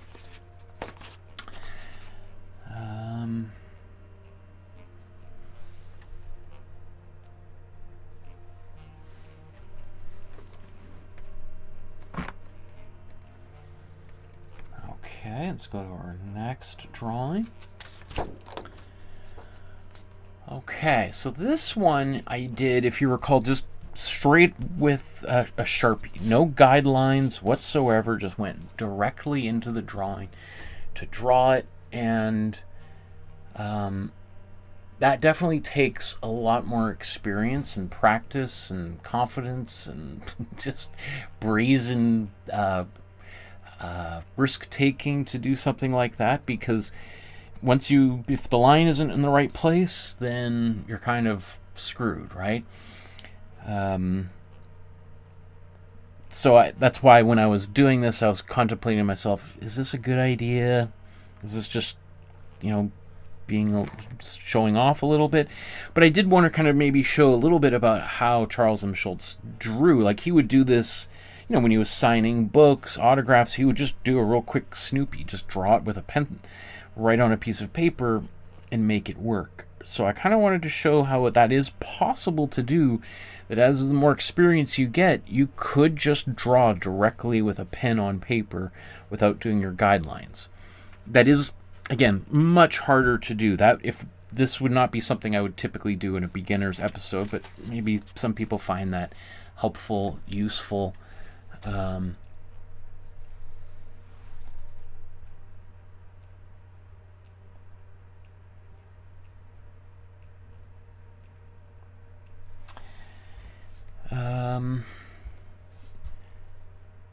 Bird What The says, hey, I've been learning how to draw from your free beginner playlist, and I've just got to say that you're the GOAT, and they're helping me so much through a really hard time in my life. You do good work. Oh, that is so beautiful. Thank you for saying that. That is definitely one of the goals. That's why I'm doing this here just a couple days before Christmas, because not everybody enjoys the Christmas time. For many people, this time of year is some of the most painful times, and I want people to know that there's something to do to take your mind off of things.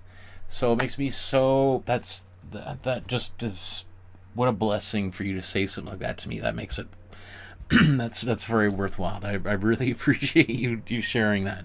From the bottom of my heart, I appreciate that. Thank you. Okay, so let's just zoom in on this here. One thing with doing it this way is I don't have kind of the trademark kind of jitter There is a little bit of the image being kind of low resolution and me trying to upscale it in Photoshop that's exasperating that thing.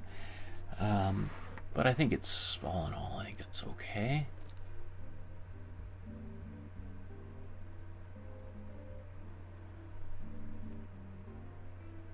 Alright, not everything's perfect. Again, it takes some restraint to not just color that whole thing in black and to leave it a little bit empty like that. I'm pretty happy with the way that turned out. Okay.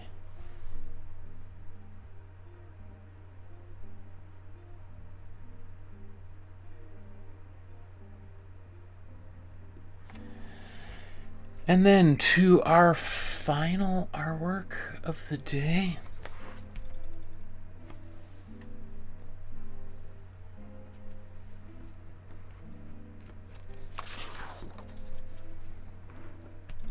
There we go. I mean, compositionally, you could see I probably could have used more of this space. I got a lot more room at the top of the page than in the original. Once again, I think I could have expanded all of these guys. I feel like Snoopy's about the right proportion. I think after 5 drawings, I was able to get Snoopy. Charlie, I think, is still, his head is not quite as maybe round, or even as, it's almost not even round. It's actually a little bit more oval shaped up there. But, you know, it is what it is. Again, I made a deliberate decision not to focus on making it perfect, and deliberately left some areas where little gaps between colors and lines to kind of replicate some of the same things that he did elsewhere in the picture, where he's not filling it in entirely, to give it a bit more of that hand-drawn, rough kind of quality. You can see a little bit of that same kind of brushiness here.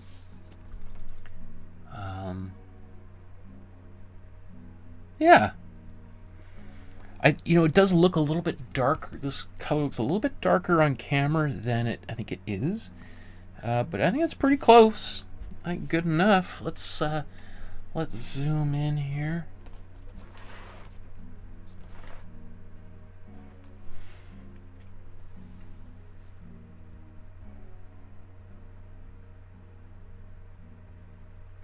I mean, you can just see right there, look at the shape of that head. Right, you can see how I could have gone all the way up to here. But you know, I've been doing this for years, and it's still very difficult to get it perfect, right? So I think that just keep that in mind when you're working on your own artwork, that perfection is something maybe to strive for, but not to obsess over. Right? The likelihood that you're going to get it perfect is almost 0. So, you know, you do your best.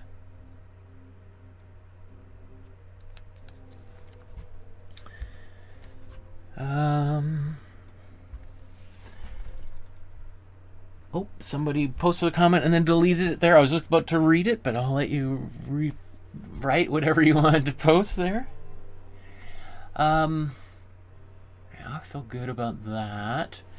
I mean, I quite like what's happened in here. Maybe that could have been a little bit darker, that blue.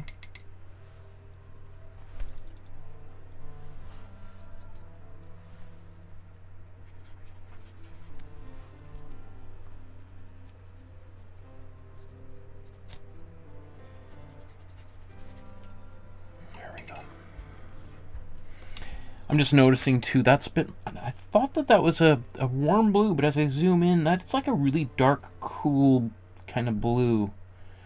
It reminds you of it's like a Canadian Air Force blue. So again, I'm a little bit off, but that's okay. We don't need to be perfect. There's some feet.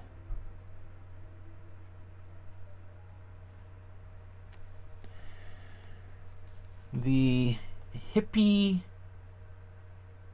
at heart says, I love your work. How do I know when you are live?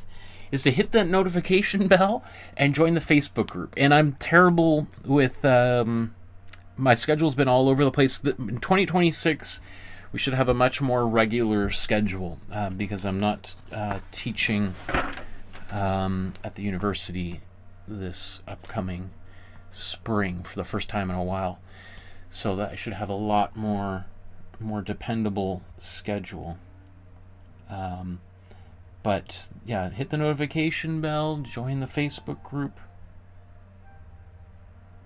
Those would be your best options. Oh, come on.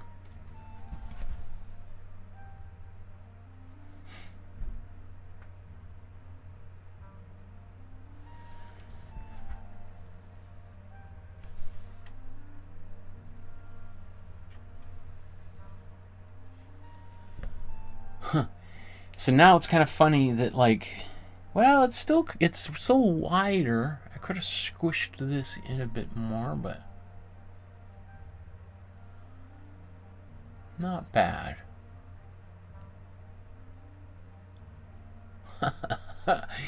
That's so fun. Oh my goodness. I've been wanting to do this for so long.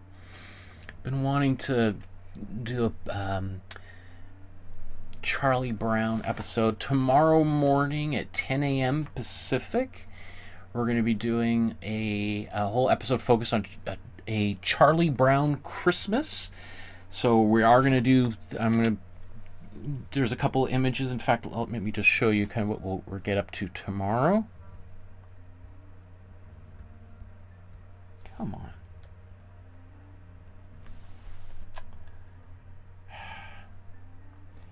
You know, preview used to be so good. Okay, so we're going to do that. Oops. We're going to do that image tomorrow. I don't know if we'll do all of these, but probably that one for sure. Maybe that one. We'll see. Maybe we'll sketch this whole thing in. I don't know. I don't know if I want to do another 4-hour episode tomorrow on New Year's Eve, but anyway, that's the plan. I'll probably change my mind a few times before that. Okay, everybody. Well, thank you so much for tuning in, for watching, for keeping me company, and for drawing along with me. I can't wait to see what you've created. Please join the Facebook group, upload your work there so we can celebrate your work in the next week or so.